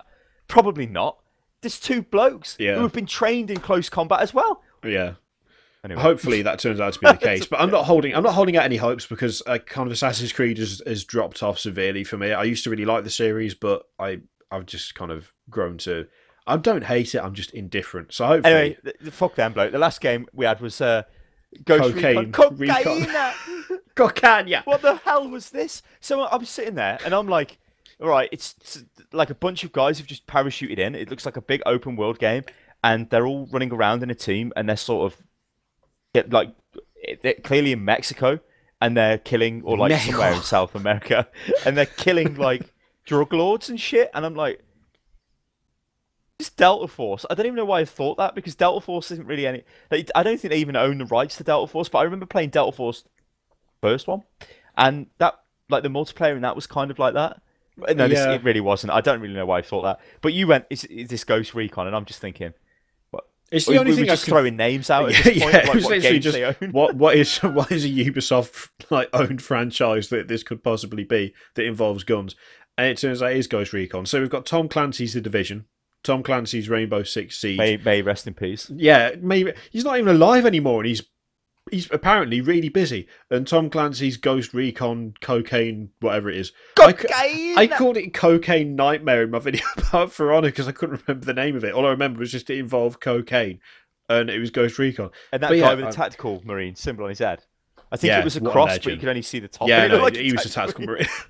But yeah, it's just big enough to be one. It's just more Tom Clancy style games, because they're all the same. I'm sorry, but they all are pretty much the same game. And I wasn't expecting it, but at the same time, I wasn't exactly sitting there going, "Oh, this is the best thing ever." I was just like, "All right, they're milking that name for what it's worth." That was basically it, and it was like, "All right." So let's quickly recap these conferences we've gone through, like what we thought of them. So I think I know we've got we've got a couple more to do, but I just want to get up to date. So Bethesda, we both agree that was a pretty good conference. Yep. It wasn't really cringeworthy. It was a good job. Definitely. Xbox was like, we've got a load of IPs. Really, we don't.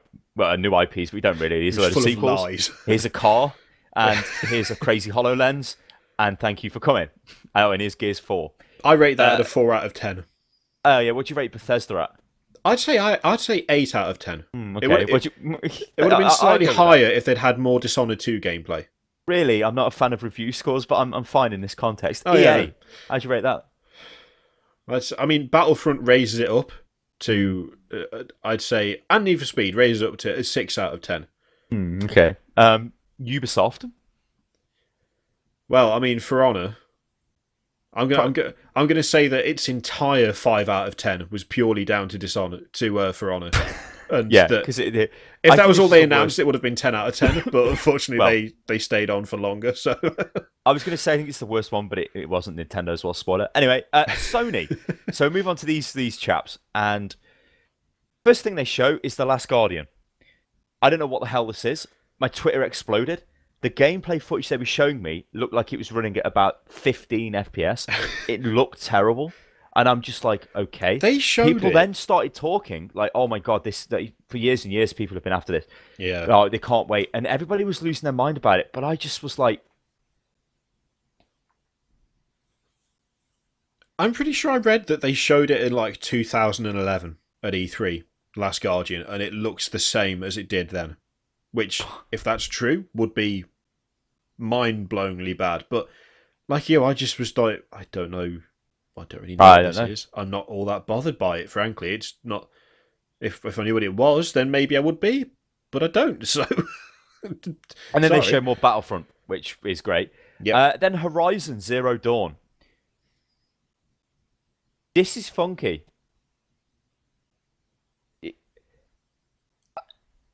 This is probably this. I'm gonna. I don't know. I think I'm gonna put For Honor as the best new IP. Maybe. Yeah. I'm trying to find out who made this. Guerrilla Games, yeah. So these are the guys behind Killzone, right? Yeah. This looks like some men. Well, it's basically pitched as this game where human civilization has collapsed, but hundreds of years have then gone on.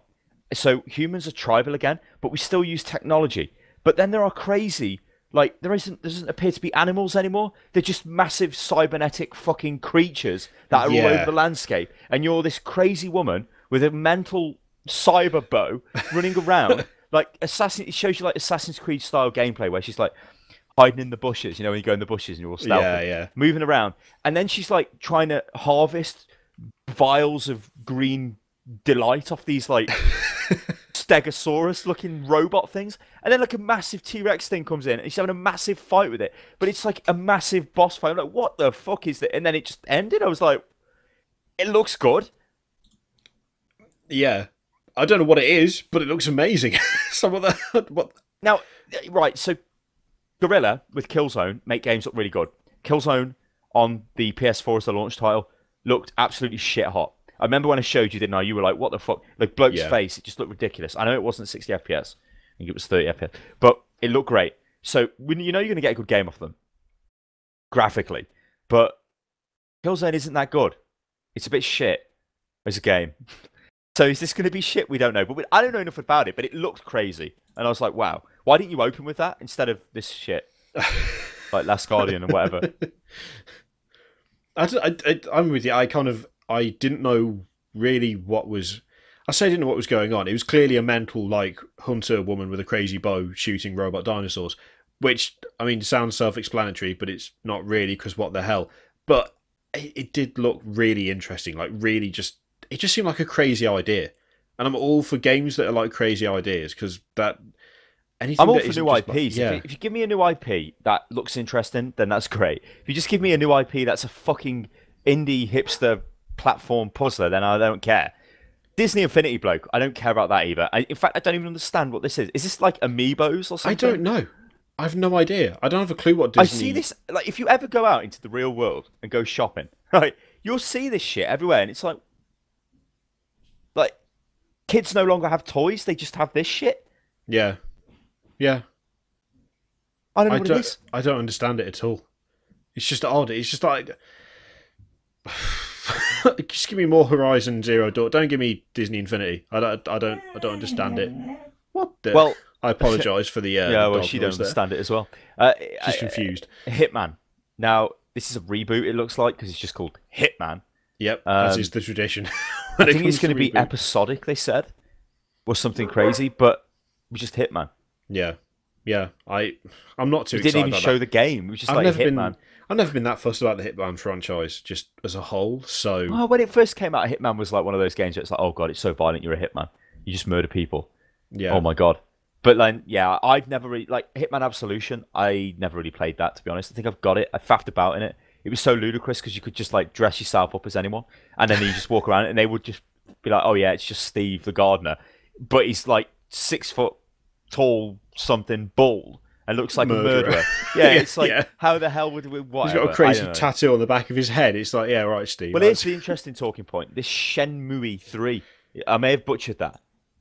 Yeah. Now, I didn't know what Shenmue was, so No, I had to look it up. Essentially, it was Dreamcast era. Well, I say Dreamcast era. It was on the Dreamcast, and it was like an open world 2000s. kind of, kind of open world sort of almost 1980s kind of kung fu type game. Apparently, which, as I say, I've got no personal experience with whatsoever. But this was just weird because it's not even being made already.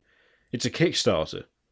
It was like an announcement at E3. Yeah, they were promoting a Kickstarter, yeah. For a Kickstarter. But from what I understand, they're not actually set to fund the game anyway. Yeah, no, they are. They're going to give it some money, but I don't think they've said how much.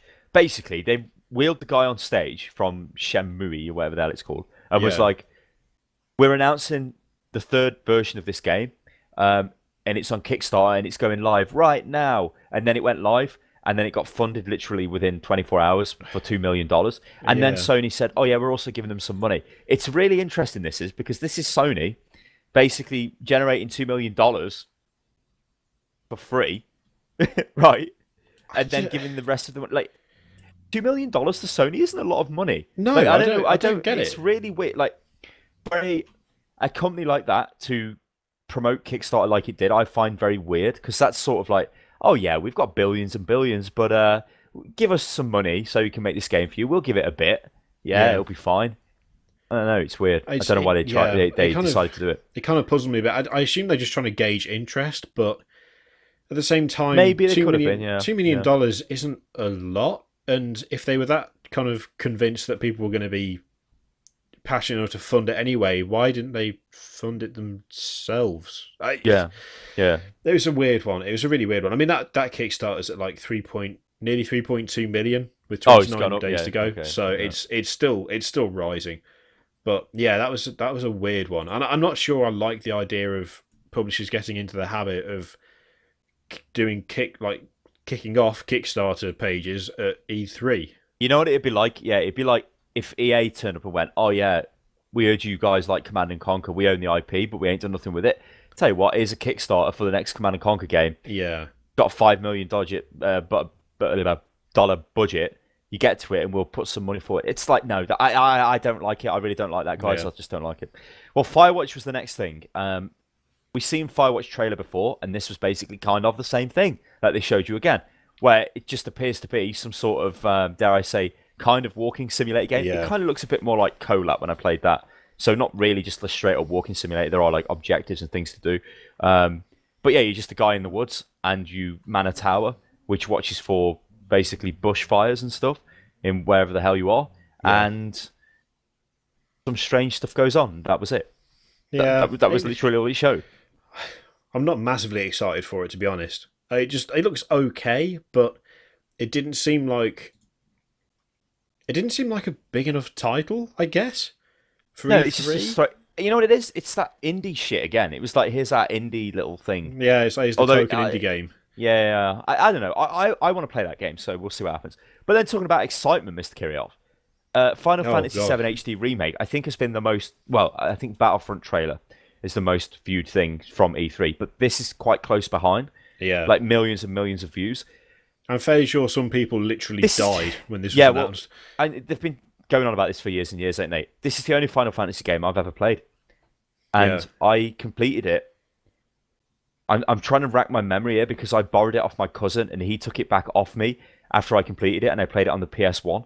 And I got to the point where there were still things I could do in the world, so I didn't complete it, but I finished the main story and I did some bits and pieces. But I remember I was dead gutted because he wanted it back. I was like, no. Please. So a remake, I'll take, because they released it, didn't they, on PC the other year? Yeah, they did like 2 years ago or so. It was just like, what was it, Final Fantasy 7 HD, but it was just like it was just the PC version of the game, upscaling, which they already had. There was no change. It was just shit. Yeah, I think the music was different. Crap. Maybe it wasn't very good. I don't know. I'm kind of I'll play this. I'll fucking play this. I'll play it, but I wasn't like. Most of the internet apparently lost their collective minds and were just like, "Oh my god, this is the best thing to have ever happened." It's like, yeah, that's pretty cool. I'll play it, but I'm not like counting the days. You know, it's just like I remember playing Final Fantasy 7. I remember enjoying it. I played 8 and 9 as well. I think I played 10 and 10. No, I played 10, but not 10-2. 10-2, such a stupid name. Got the time, mate. 10-2. And I enjoyed it. It's a really good game for like a certain generation of gamers. It's like the JRPG, isn't it? But it's the only one I've played, so yeah, man, I'll play that shit. It's just like, yeah, I'll play it, but I'm not kind of at the same level of, you know, this is the best thing to have ever happened in gaming in the world ever, that apparently a lot of people are. I mean, Reddit especially seems to have lost their shit over it, but it's cool. I'll play it, but I'm not that bothered.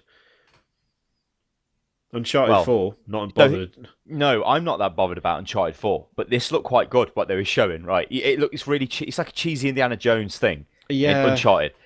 But I think this is coming out, like there's like a HD collection of this coming out on the PS4.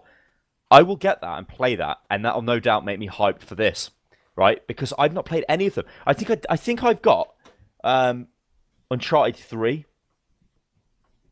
or it might be Uncharted 2 on the PS3.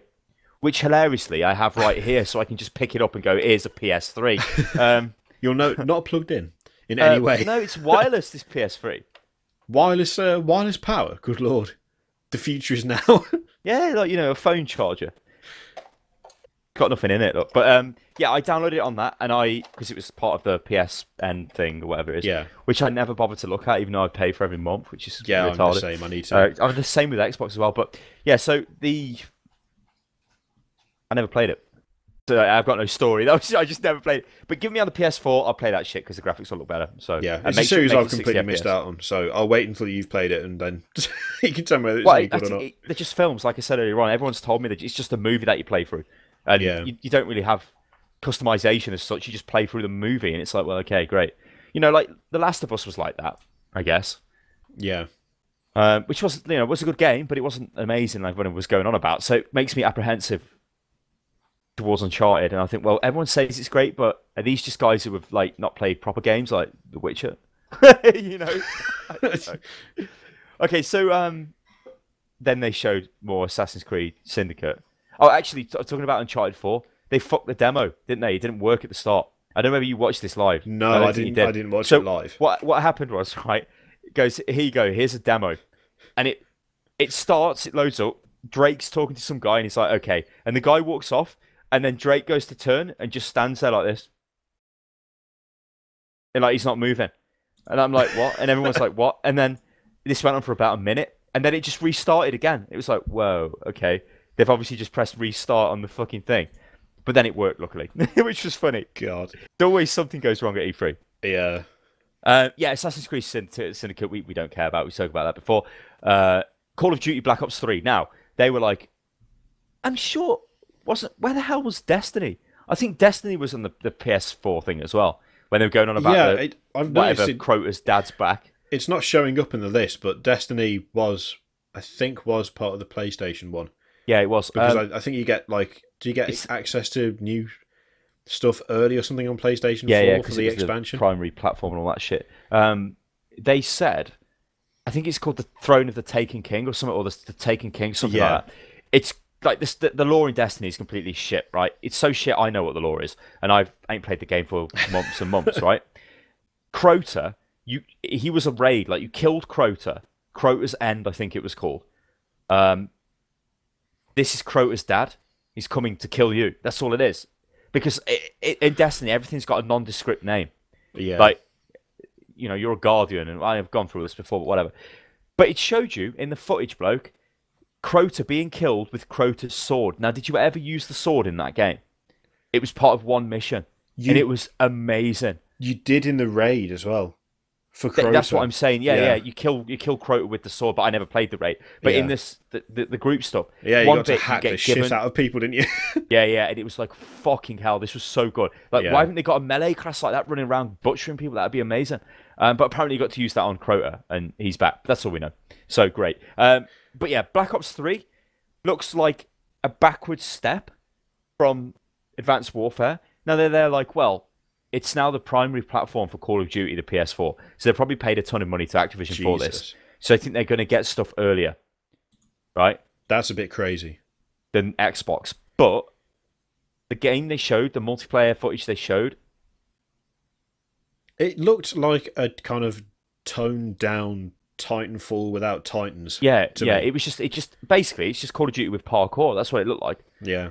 There was no movement suit, which I don't know what the current Call of Duty story is. Is Black Ops a different timeline or something?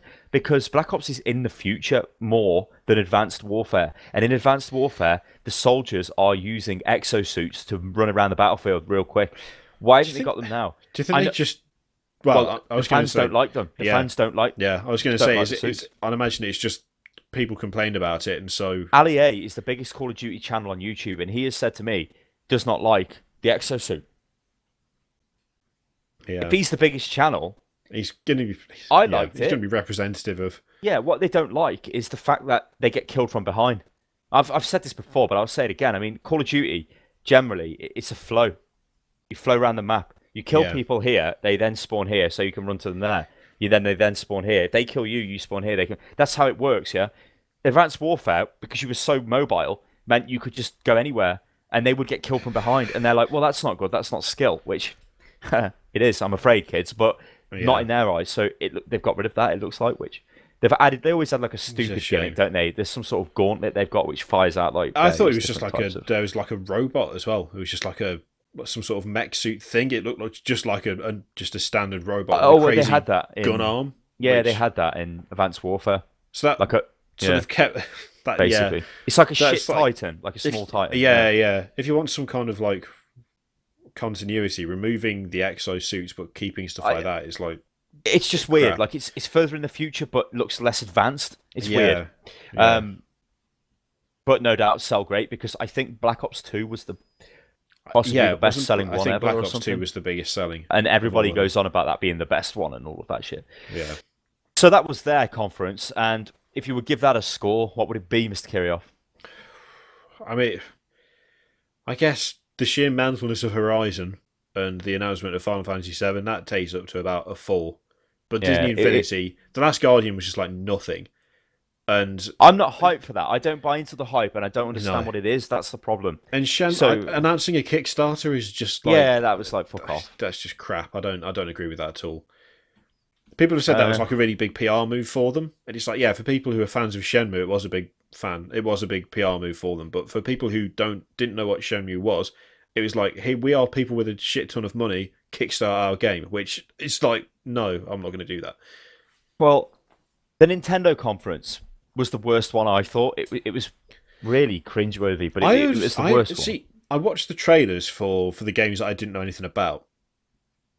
I heard talk of Muppets, right, because I missed the conference itself. I heard talk of like weird puppets. And, they came on. Reggie guy being like having a Muppet character, and it just from a second-hand perspective, it just seemed like the Square Enix one was strange because the guy just walked on with a mask on his head. And was talking through the mask and then walked off. It was like, what? Apparently this guy don't like to show his face because he's embarrassed or something. But get someone else to do it. Don't have some guy walk out in a mask. So Nintendo, I'm going to blast through what we got from Nintendo because I thought this was the poorest one by far. Star Fox Zero, biggest announcement, okay? Coming out the end of this year. I'll play that. I remember playing Star Fox on the SNES, but not in that much detail, but I do remember playing it. I'll play it on my Wii U, because it's probably going to be a fairly decent game, right? It had a load of motion controls which look terrible, so hopefully that is turn-offable. Yeah. Like, Coco O'Brien or something like that. Like some American show. Conan O'Brien? Yeah, but I think it's abbreviated, isn't it? I don't fucking know, bloke. But that guy got a Twitch stream, and he's not even on it. Just people from his show stream on Twitch, yeah? and they were streaming Splatoon. It's like my Imperial Guard platoon, no. And they were using the motion controls, bro. Nobody does that, and it was so cringeworthily bad. And I was like, what the hell? Star Fox had a load of this shit in. So hopefully it can be turned off. I can only presume kids use the motion controls because, it's fun. Yeah. I would never still use got that like the gimmick fun behind it. Legend of Zelda Triforce Heroes, Metroid Prime Federation Force featuring Captain Picard #1, Animal Crossing Happy Home Designer, Animal Crossing Amiibo Festival. I don't know what the fuck they are. Super Mario Maker. This is where you can make your own Mario level. Which, this was sort of interesting when they showed this off, because they showed you how they designed the old Mario levels. But that's not a thing already. There's been no way of doing this yourself. No, it's been announced a few years ago, but they haven't actually, they haven't like said like it's coming out yet or any of that shit. But they showed you how they made the other Mario levels, like back in the 80s and whatever, and they were like showed the drawings, and they were like, if we needed to edit the level, we'd put tracing paper over it and then like edit it, and it was all like a bit of nostalgia and all that shit. But yeah, it's just a Mario level editor, which, let's face it, I don't think it's pretty difficult to make these days. I bet people have already made this themselves anyway. Yeah. Anyway, moving on from that, a load of Amiibo shit. Now, Amiibo is the only plastic more expensive than 40k. It's a lot harder to get hold of as well. You think the exclusive web store shit for 40k is a pain? I mean, the Amiibo stuff. Twitter kind of exploded over the Amiibo stuff, and there was one image that I saw repeatedly was of they were holding up, was it three Amiibos of some game of theirs or other, and it was like, I think, and they were like holding it up, where there was like a picture of it, and it was like, these are the only Amiibos for this that they'll actually produce, so you'll never be able to get one, because they've had massive supply issues, haven't they? It's like every time they bring out an Amiibo, they release them in waves, they sell out instantly, they never make enough to actually supply people. Like the ones for Splatoon apparently are really hard to get hold of, except they unlock stuff in the game. Yeah. So it's DLC that's got a physical aspect that is damn near impossible to buy, and I'm just like, this just sounds terrible. Like, this just sounds like a stupid idea. Well, hey, remember when they sent me a Pikachu and then wanted it back? Yeah, probably because it was worth $1,000 or something. Amiibos. I think it's one of those things where I'm not sure kids are necessarily buying Amiibos. I think it's that thing of like, hey, I want to collect something, so I'm going to buy the Amiibos, which is fine, guys. You know, I collect fucking plastic shit. You can see it in the case behind me, and that's fine. But like Kiri said, when it is a component of a game, and it's actually like, if you don't have the Amiibo, then you miss out on stuff. It's a bit weird. Yeah. But I think Amiibos have been what I've kind of saved Nintendo. And I know Nintendo don't need saving because they've got a ton of money in the bank, but they've been running at a loss for some time, and I think they've posted good financials the last couple of times because of Amiibos, I reckon. Yeah, I think it probably is. It's like, it's a whole new way of collecting stuff that kind of feeds directly into nostalgia as well, doesn't it? Because it's like all these characters that people have grown up with, and it's like, I can actually have that character on a shelf, and I can actually put it on my Wii U or whatever, and it will do stuff. And they're pretty good quality as well. They're not like, they don't look shit. They're pretty good quality. I know Nintendo, when they started all those years ago, it's like it's over 100 years ago, isn't it? Nintendo, they were a physical game company basically, and they just moved into games naturally. So it's sort of, you can understand why they've got them. It's interesting, but yeah. Then you had Mario and Luigi Paper Jam, and then Mario Tennis Ultra Smash. Which more just Mario and Luigi, stupid. Surely not. Yeah, so I don't even care about any of this. I mean, out of that list of things, the one thing I know like a bit about is the fact that people are not happy about Metroid Prime Federation Force. That's caused a right shitstorm. Apparently, it's just people. There's a petition currently active to get Nintendo to stop making the game. One, isn't it? Yeah, a lot of the games are 3DS announcements. Yeah, but people want them to stop making the game because it's not the Metroid game they actually want.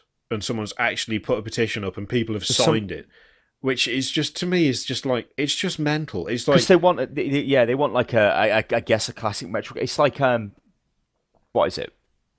Final number 8 or something, magic number 8. I don't know. You know what I'm trying to say? Yeah. 8. You guys know as well, right? 8 something. The Kickstarted game, which is like Metroid. Yeah, I know. I can't remember what it's called, but I can kind of get what they're thinking, because if you got a Wii U, Premier games on your Wii U. Problem is, their biggest console is the 3DS. Yeah, they're going to focus efforts on. And where's the Pokemon games? This is really weird to me. Where is like a Pokemon game for the Wii U? Surely that would be. I don't know. They've got a weird just a weird attitude to the way they distribute their game development and their franchises. I've never really understood how they decide what to do and when to do it. Or maybe they draw stuff out of a hat. I don't know. It's just weird. It's like, why would you choose to do it that way? But yeah, I mean, theirs is just full of stuff I don't care about, and it's like it sounds kind of like well, it's their job to make you care about their stuff, and Star Fox looked okay to me, and the rest of it I didn't really care about, which yeah, I think I'd probably be saying anyway if it was Nintendo. But you know, I have said before, the Wii U has been the best console I've owned recently because the games it's given me have been great. But you know, we'll see. Yeah. The last major conference, I guess the PC game one was the last one, but that was a bit strange. But we'll get onto that. So Square Enix, okay. This was the lowest budget one by far. It was, I think it was in the same place as the PC Gamer one. Yeah. Complete with guy in mask. Yeah, crazy guy in mask. So, Star Ocean Integrity and Faithlessness, right? Rise of the Tomb Raider, which we've already spoke about, so we're not talking about it again. Final Fantasy VII Remake, yeah. Kingdom Hearts 3. I don't understand what the big hype is with this game. I never played Kingdom Hearts. Just a Disney game, isn't it? I don't know anything. All I know is there's like keys that are also swords, and there seems to be like random Disney characters in it, along with like just Nintendo characters of some kind. I don't really know anything about it. But again, this is something else where it's like everyone just lost their shit. It was like, oh my god, Kingdom Hearts 3. And I'm just like, they're going, yeah? Okay. I'm happy for you. I don't know what the fuss is about, but okay. Deus Ex Mankind Divided, they showed off some stuff for this. This is looking pretty good, this is. Yeah. In fact, the PC Gamer Show showed better footage off. They showed the engine off, and they were explaining what was going on, and it looks fucking amazing. Like, the engine looks dead good. Like, the environment design is mental. Like, they even said, it's probably one of the most cluttered games you're ever going to see, just with stuff in the environment. Yeah. Because it looks more real. Like, it's shown like a shot of like a Hong Kong kind of market sort of thing, and there's just so much stuff, like so much stuff. But that's how it would be, you know, if you were walking through a massive city's market, there'd be loads of stuff everywhere. So yeah, it looked pretty good. I can't remember what Project Setsuma was. I can't remember what Star Ocean was actually. I'm just having a look at those because I can't either. They've made a massive impact.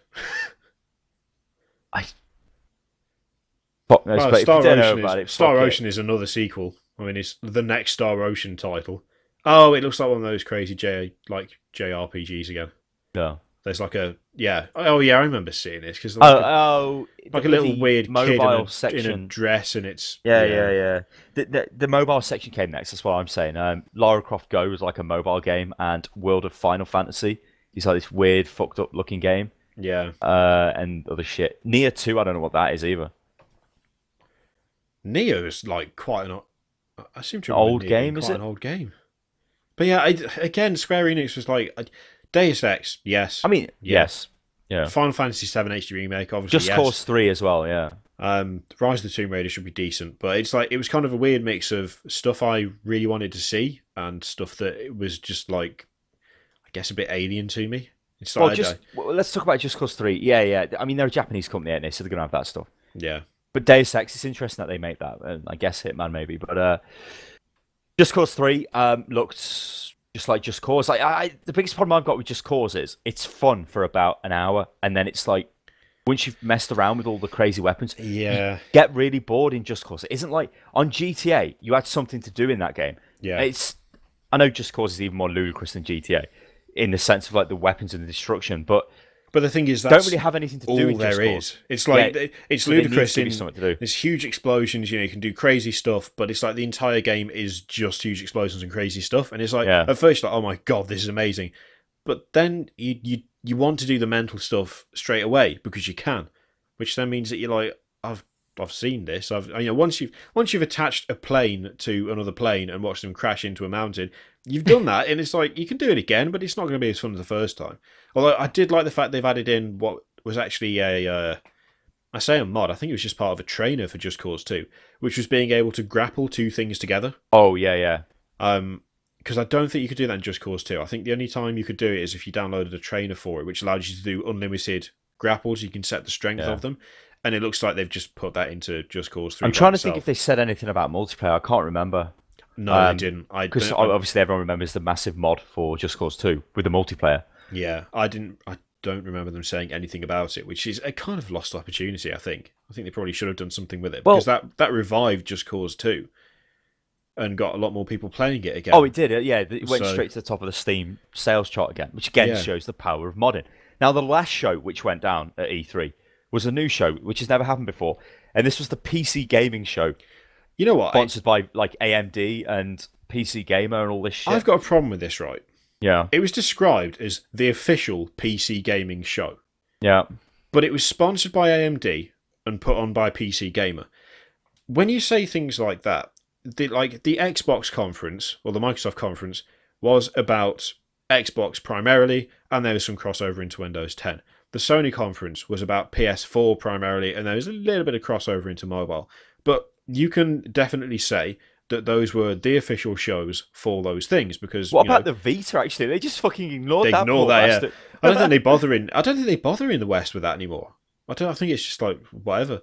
But it's a really good console, that is, as well. Yeah, but it's like PC Gamer and AMD are not like the arbiters of PCs everywhere. You know, no. In fact, PC platform, Gamer don't really know what the fuck it's talking about anyway. There's a vast number of different platforms and developers and publishers all involved with PC. There's no central authority for PC. So I am the law. Well, it's like it sounds nitpicky to say don't call it the official PC gaming show, but don't, because by having AMD on there and PC Gamer, you've got a bias to a platform that is not biased. Do you see what I mean? It's like PC Gamer are gonna have agendas to push. AMD, I mean, someone complained about like the guy. I'll tell you about. I forget his name, but he was quite good actually. But come on the stage and he's just slating console gamers. You know, like which we do. So it's funny to me. Like he was going on about 60 FPS. Don't want anything less than that. And then he's attacking Nvidia at the prices of their cards. You know what? Like, that pissed me off. Someone actually said on Twitter. I saw like a little conversation between someone from Nvidia and someone who was like, "Oh, why didn't you show up to the official PC gaming show at E3?" And they were like, "Because AMD sponsored it, and one of the conditions is that we couldn't represent ourselves there." Obviously, because they paid for advertising. They literally they get priced out of the official PC gaming show, and then some twat from PC Gamer starts railing them for having expensive cards. No, he was from AMD. He was chief gaming scientist from AMD. But this is the thing, you can't. If the official PC gaming show, you cannot have some dickhead stand there going, "Our competitor's shit and their prices are too high," when they've priced their competitor out of being there, and so they're just going like, "This That's is what marketing is, though, isn't it?" It's bullshit. I agree. Yeah, it's just like the whole thing was just like. It was weird because of the way they did it. I didn't expect them to do it how they did. I thought it was going to be like an E3 presentation. Yeah, I heard Day 9 was presenting it, so I thought he's just going to be the guy on the stage who like introduces somebody to come on. They talk about the trailer, go off, and they go off, and they go off. Because these conferences have been lasting for like an hour and a half, 2 hours, some of them anyway. Yeah. But this was done like a Jonathan Ross talk show thing, or something like that, or Graham Norton, whatever. I don't know what the American ones are called. Late night with Bob. Late night with Bob Thornton. That big fat guy from England presents one of them now. The Late Show. I don't know, but it's like that way. You've got like this casual host, and you're sitting on like a couch, and he's like, asking you stupid like questions, and so it was weird how it was done. But there were announcements. This is what we'll get onto.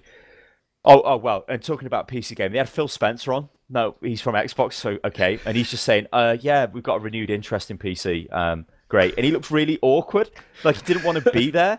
Now he's a guy who's just stood on a massive stage to fucking millions of people worldwide and is totally fine. But here he was like, fucking hell, just get me out of here. That was weird.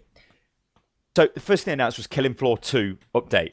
Right, so a guy from Tripwire came on and said, Killing Floor 2, we're adding an update. I think there's new maps and shit. But the big thing with this is guts explode out of people when you kill them now. So it's like, right, okay. It looks pretty good. I've got a sneaking suspicion, though, that Killing Floor isn't doing very well compared to the older Killing Floor, sales-wise. Well, I reckon I'm going to put that down to one of the things that's contributing to that is the fact that I would play it more, but my copy doesn't work anymore. I went to play it the other day, and instead of being able to play it, there's a little cart icon where the play button is on Steam. Why is that? They've deactivated it.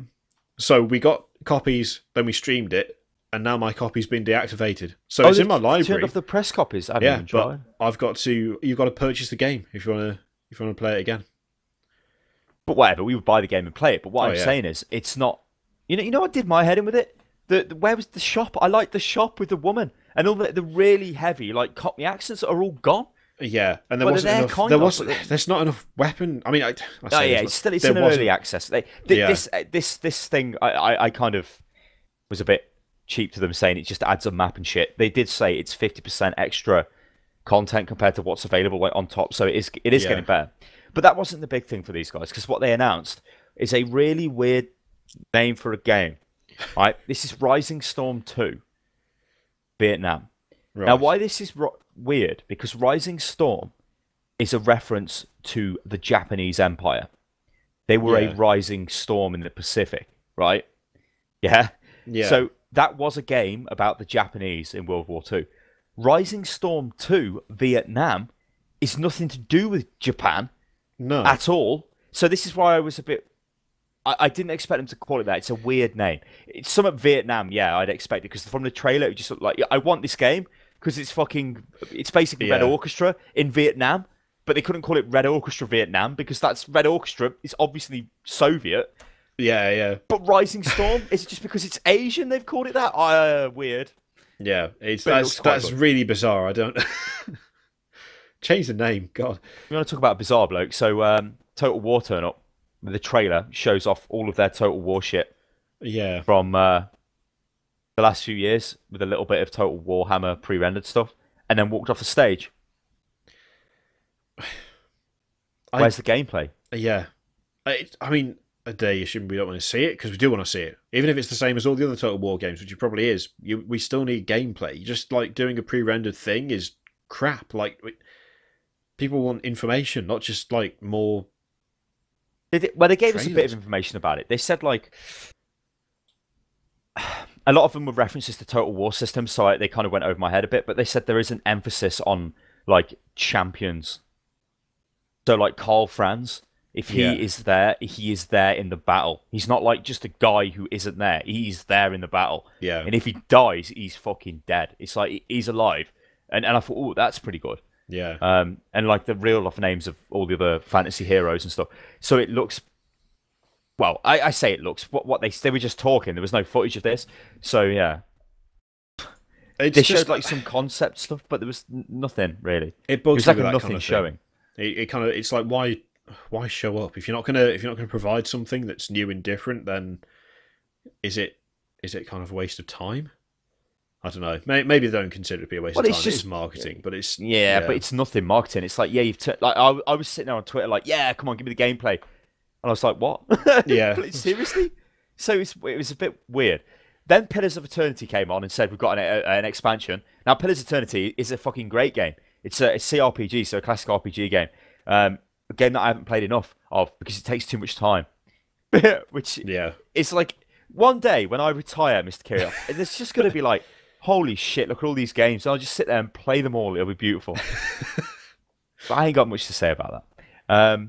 And there was other stuff which, to be honest, I tuned out at this point. We've got, like, Planet Coaster, which I think is like a roller coaster tycoon thing. Yeah. I think it's made by Frontier, isn't it? Yeah, it is. Yeah. Same guys behind Elite Dangerous, which is really odd. It's like, it's a bit of a shift, ain't it? Elite Dangerous to Planet Coaster, which is just essentially like Roller Coaster Tycoon kind of game. Weird. But at least it was an announcement of a game we didn't know. Guild Wars 2 is a game, again, I don't care about anymore, and it's an old game, really. Yeah, it's getting on. Kind of. It's been out for a few years, hasn't it? And you know what annoyed me with this game? It's an MMO, but it didn't feel like an MMO. Like, your hotbars, you basically could only put like 3 or 4 skills on them. Yeah, from what I can remember, and that was it as well, didn't it? Yeah. But like that was it. There wasn't a huge amount of variation. I quite enjoyed it whilst I played it, but I didn't have much of a drive to keep playing it. So when I stopped, I just stopped. I've never been back to it since. I was the same. Arma 3 revealed a new environment as well. This was a jungle. I think they called it Tanoa or Tanoa or something like that. You know what? I'm just gonna. The map. Arma is for the people who like it. I get it. I get why you like it. For me, it's still a laggy piece of shit though. I can't. It's just so. It's just so sluggish and like clunky and unwieldy. And I know it's like a simulator and it's not really just like a combat game as such. But all the same, I don't want to have like 18 keybinds to make my guy like lie on the floor and then move slightly to the right. I don't want to have a stupid system whereby the middle mouse does everything and I have to select things and pick things up and then equip them to look at them. And it's just, I don't understand how the game is still going, I guess, because it just feels so like unintuitive to just anyone who is already playing it. It's like, yeah, that's the thing though. It's like one of these games with an audience that will always buy the game. That's it. I mean, I've tried to play on before, and I've got like frustrated at the frame rates. To be honest, just getting laggy, and I just couldn't play it. Like, there's a game we actually missed, which was announced on I think the PlayStation 1. It was Ion from Dean Hall talking about Arma. Yeah. Went on a bit more about this at the PC gaming thing, I believe, and I don't know what this is. It looked like you're a guy floating around in space. Apparently. Based off some other bits and pieces, it's like an action RPG game or something, and it's got organ simulation, whatever that means. Like, can you kidney blow someone? Means you can play the organ. I'm pissing red, boss. That was a bit. You know what? The reveal for that game as well. I don't want to sound like I'm hating on Dean Hall, but when he kind of did this thing where he's like, "We have developed a brand new way of." It sounded like Steve Jobs. Of doing games. And I was like, yeah, you developed a way by... You got your game that wasn't finished, you sold it to a load of people, and it's still not finished. It's like... sorry, but to me, standing there saying we've revolutionised early access, or whatever it was he said, I was like, yeah, you provided like a pretty buggy, like crappily done game, and it's remained like that for the last...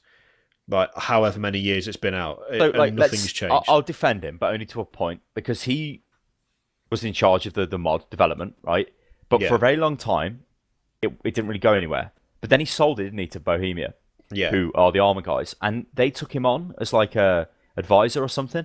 But then he left there because obviously he'd sold it for probably considerable cash to them, and left. And they still have done minimal with the game. Like it's almost like you don't have to. It's not just. I'm not saying it's like specifically his fault, but it's like... well, it was because he was still a slacker for fucking ages until he sold it. Yeah, so I get what you're saying. Yeah. The state it's in right now isn't down to him, but the state it was in when he left is not that different to the state it's in now, and it didn't change that much whilst he was there. So it's that just kind of bugged me because it is kind of he was presented as a kind of this guy's a legend for doing this. And I'm just like, he's not a legend. He's just a guy who managed to sell a game that ain't finished, and that's like.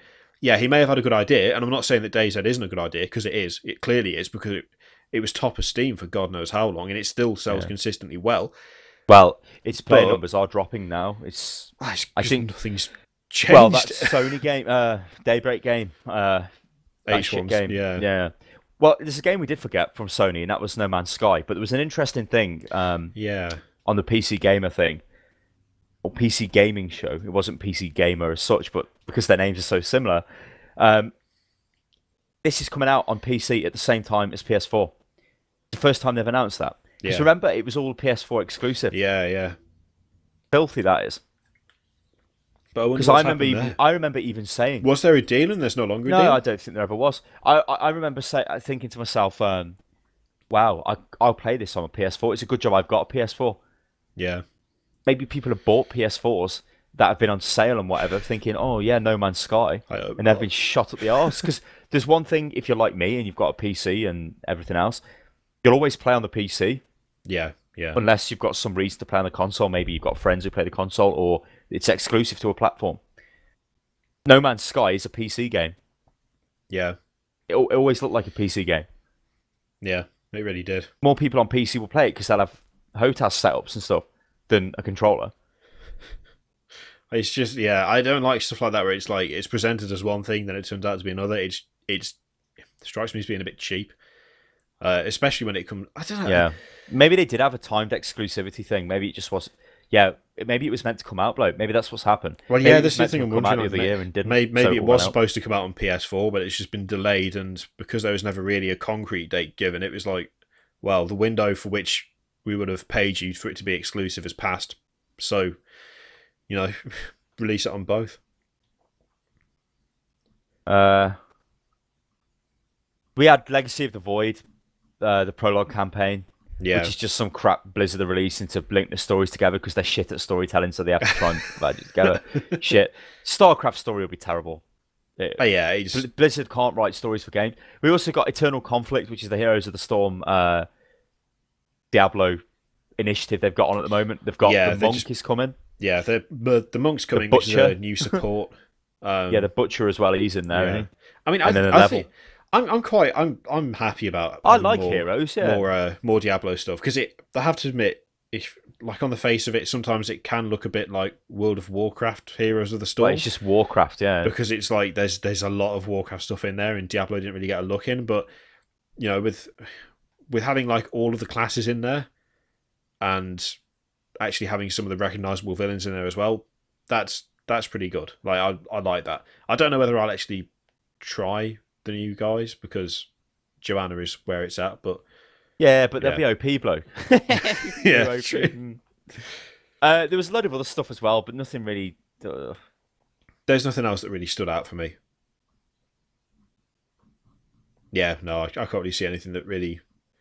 It was like a horror game thing. I kind of just like I had it on in the background, and I just was like, pfft. And when it finished, I was like, pfft. Basically, all the information I got from that was No Man's Skies are going to be on the PC, and there's a new Rising Storm game set in Vietnam. The rest I didn't care. I wanted to see. I knew Total Warhammer was going to be on it, but I didn't see it. I think an honourable mention has got to go to XCOM though. This wasn't actually any of the things, but it was on IGN stream I was watching, and they showed XCOM. This looks way better than XCOM. Yeah, they showed XCOM 2. There was things in the trailer which, to all credit to the guy from IGN actually interviewing the chap from 2K. He was like, okay, so at one point a snake woman thing comes out the back of a truck and instantly one-shots one of the guys from XCOM. Like, comes out the back of the truck, got a massive tongue, fires it at the guy, wraps around his neck, pulls him in, breaks his neck, and he dies. And I was like, no, that would be bad. Imagine if that was Mental Fuck or DJ, instantly killed. I was like, he'd be like, oh, what? Shit. He asked him about that, and he said, oh, no, that's just for the trailer that happened. It was like, it had like little interesting mechanics. You've got this drone, one of the classes has got. Yeah, and I saw it in the trailer. Stuff. Yeah, and it goes up to this gun turret, and it hacks it, and it's like a whole little like, it's just like an XCOM dice roll. Like, what do you want to do? You could maybe turn it off, that'll be better, or you could risk it for a bit more, or maybe risk it for a bit more of a biscuit, and you can take control of it and shoot it at them, and it's like, But because you're supposed to be like a guerrilla organization, when the game starts, you're like in stealth. They don't know you're there, and you can see their view range. Like you can see where if you go into the red, they will automatically detect you. But if you go into their sight range at any point, they'll detect you and come after you. So you can set up crazy ambushes to start the fight off with. But when you start it off, then obviously more reinforcements start coming in. It gets harder and harder to complete the mission. They said the maps are all procedurally generated, so they're not the same anymore. So it won't be like, that fucking diner level all the time, or whatever the hell you had from XCOM. The one from the graveyard. The really irritating one where you're on like the fishing docks and there's that shark that spawns a load of guys and calling the nuke to wipe it out. Yeah, well there's like, it'll all be like randomized, which is pretty good. But another interesting thing as well, because you are the attacking force, you call in the dropship wherever you like. You don't go back to to run away. You don't go back to the start. You call the dropship in, and then you have to get to it. But when people get killed, they can get knocked unconscious, and you can pick them up and carry them back. And the guy who's doing the interview, again, was very keen-eyed. He said, okay, so I noticed when you picked up the soldier that had been knocked unconscious, her weapon's dropped on the floor, and you ran off with her. He said, is this a choice? Like, is it take the weapon or take the soldier? And I was thinking, please say yeah. And he went, oh, no, you just get it all. I was like, oh. Because I'd be like, imagine frog face bloke with his sniper rifle. I'd just leave him and take the sniper rifle. I was like this, but it looked much better than XCOM. You can see it's gone up in the world, and they showed some enemy. When people get killed as well, they actually like interact with the environment. So you know the brute, like the massive melee wall of meat, like the muton thing. It showed one of them. They're apparently females because he was calling it her. Look, here she is. It was like a wall of meat. It just looked like Lady Gaga in the meat dress, but massive. Christ. And it runs towards somebody who looked like Solange, shoulder barged her into the side of a truck, and she just broke her neck and was dead on the floor. It was like, God damn. So it's pretty funny. And it showed you like some mech units as well from the Advent alien thing. They look pretty good. But yeah, I think that's pretty much almost everything there was at E3. Yeah, of note, so. Anyway. Yeah, I can't think of anything else. I think we've covered it. I have to admit though, I think out of E3, I'd say my takeaway things are definitely For Honor, obviously, Fallout 4, just because I wasn't expecting to care, and now I really do. Need for Speed, and I think weirdly, I am actually really looking forward to Need for Speed more than I thought I would as well. That's I think that's been one of the kind of surprises in terms of like it's a franchise that I like, but I stopped playing. But now I actually really want to play it again. But it's not been bad. It's not been a bad E3. There's been a good number of things announced. It's been okay, Yeah, I think the general... this year there's a ton of games coming out. That's the thing. Like, loads of games are coming out this year. Like I tweeted and I was like, "Oh shit, no games coming out this year. What are we gonna do? Woe is us." And people were tweeting back to me like, "Did you not just watch E3?" And I'm thinking, boys, sarcasm, whatever. Yeah, no, I think it was okay. I suppose. Well, the Xbox One was probably one of the more overhyped ones because they kept going on about this is going to be a massive year for Xbox games. I know this is marketing speak. But none of the others are saying that. So it's like, wow, what are they going to talk about? But really, it's just like Halo 5 and all this shit. And it's like... Yeah, it wasn't all that great. Oh, actually, Gears of War as well, actually. Gears of War I'm looking forward to. Because I do enjoy the Gears of War games. And whilst I'm not a massive fan of like HD remakes, I you mean the HD remake you're looking forward to? Yeah. I would like to play those games again. And I seem to remember they're quite a good co-op as well. So if they've got proper co-op... I played them co-op. Yeah, that's when I played them. Yeah, that'd be good. On the 360 co-op. So, as always, if you like HOTFIX, then you can support it. It's entirely optional. There's a thingy up there. There's a linky down there. Linky. Even $1 helps a lot, like unbelievably so. So, if you do decide to support, thank you very much. And, of course, you get a shout-out on the next HOTFIX. And I'd imagine that... Oh, you know what? I won't be on the next couple of HOTFIXes, thinking about it, because I'm away next week and the week after. My wife has got a holiday, so I've got to take a holiday as well. Otherwise, I will end up with no wife. It has been decreed, but I'm sure Style have you covered with something amazing, like world mind-blowingly good. Can we go that far? Slightly good, like sexually explicit. Sexually explicit. There you go. So next Thursday you'll have something sexually explicit. You've got to deliver. It's down. It's on record. It's on tape. You've got to deliver. Tape on tape. Get me out of here, Mr. Kirioth. We will see you next time, ladies and gentlemen. Toodaloo!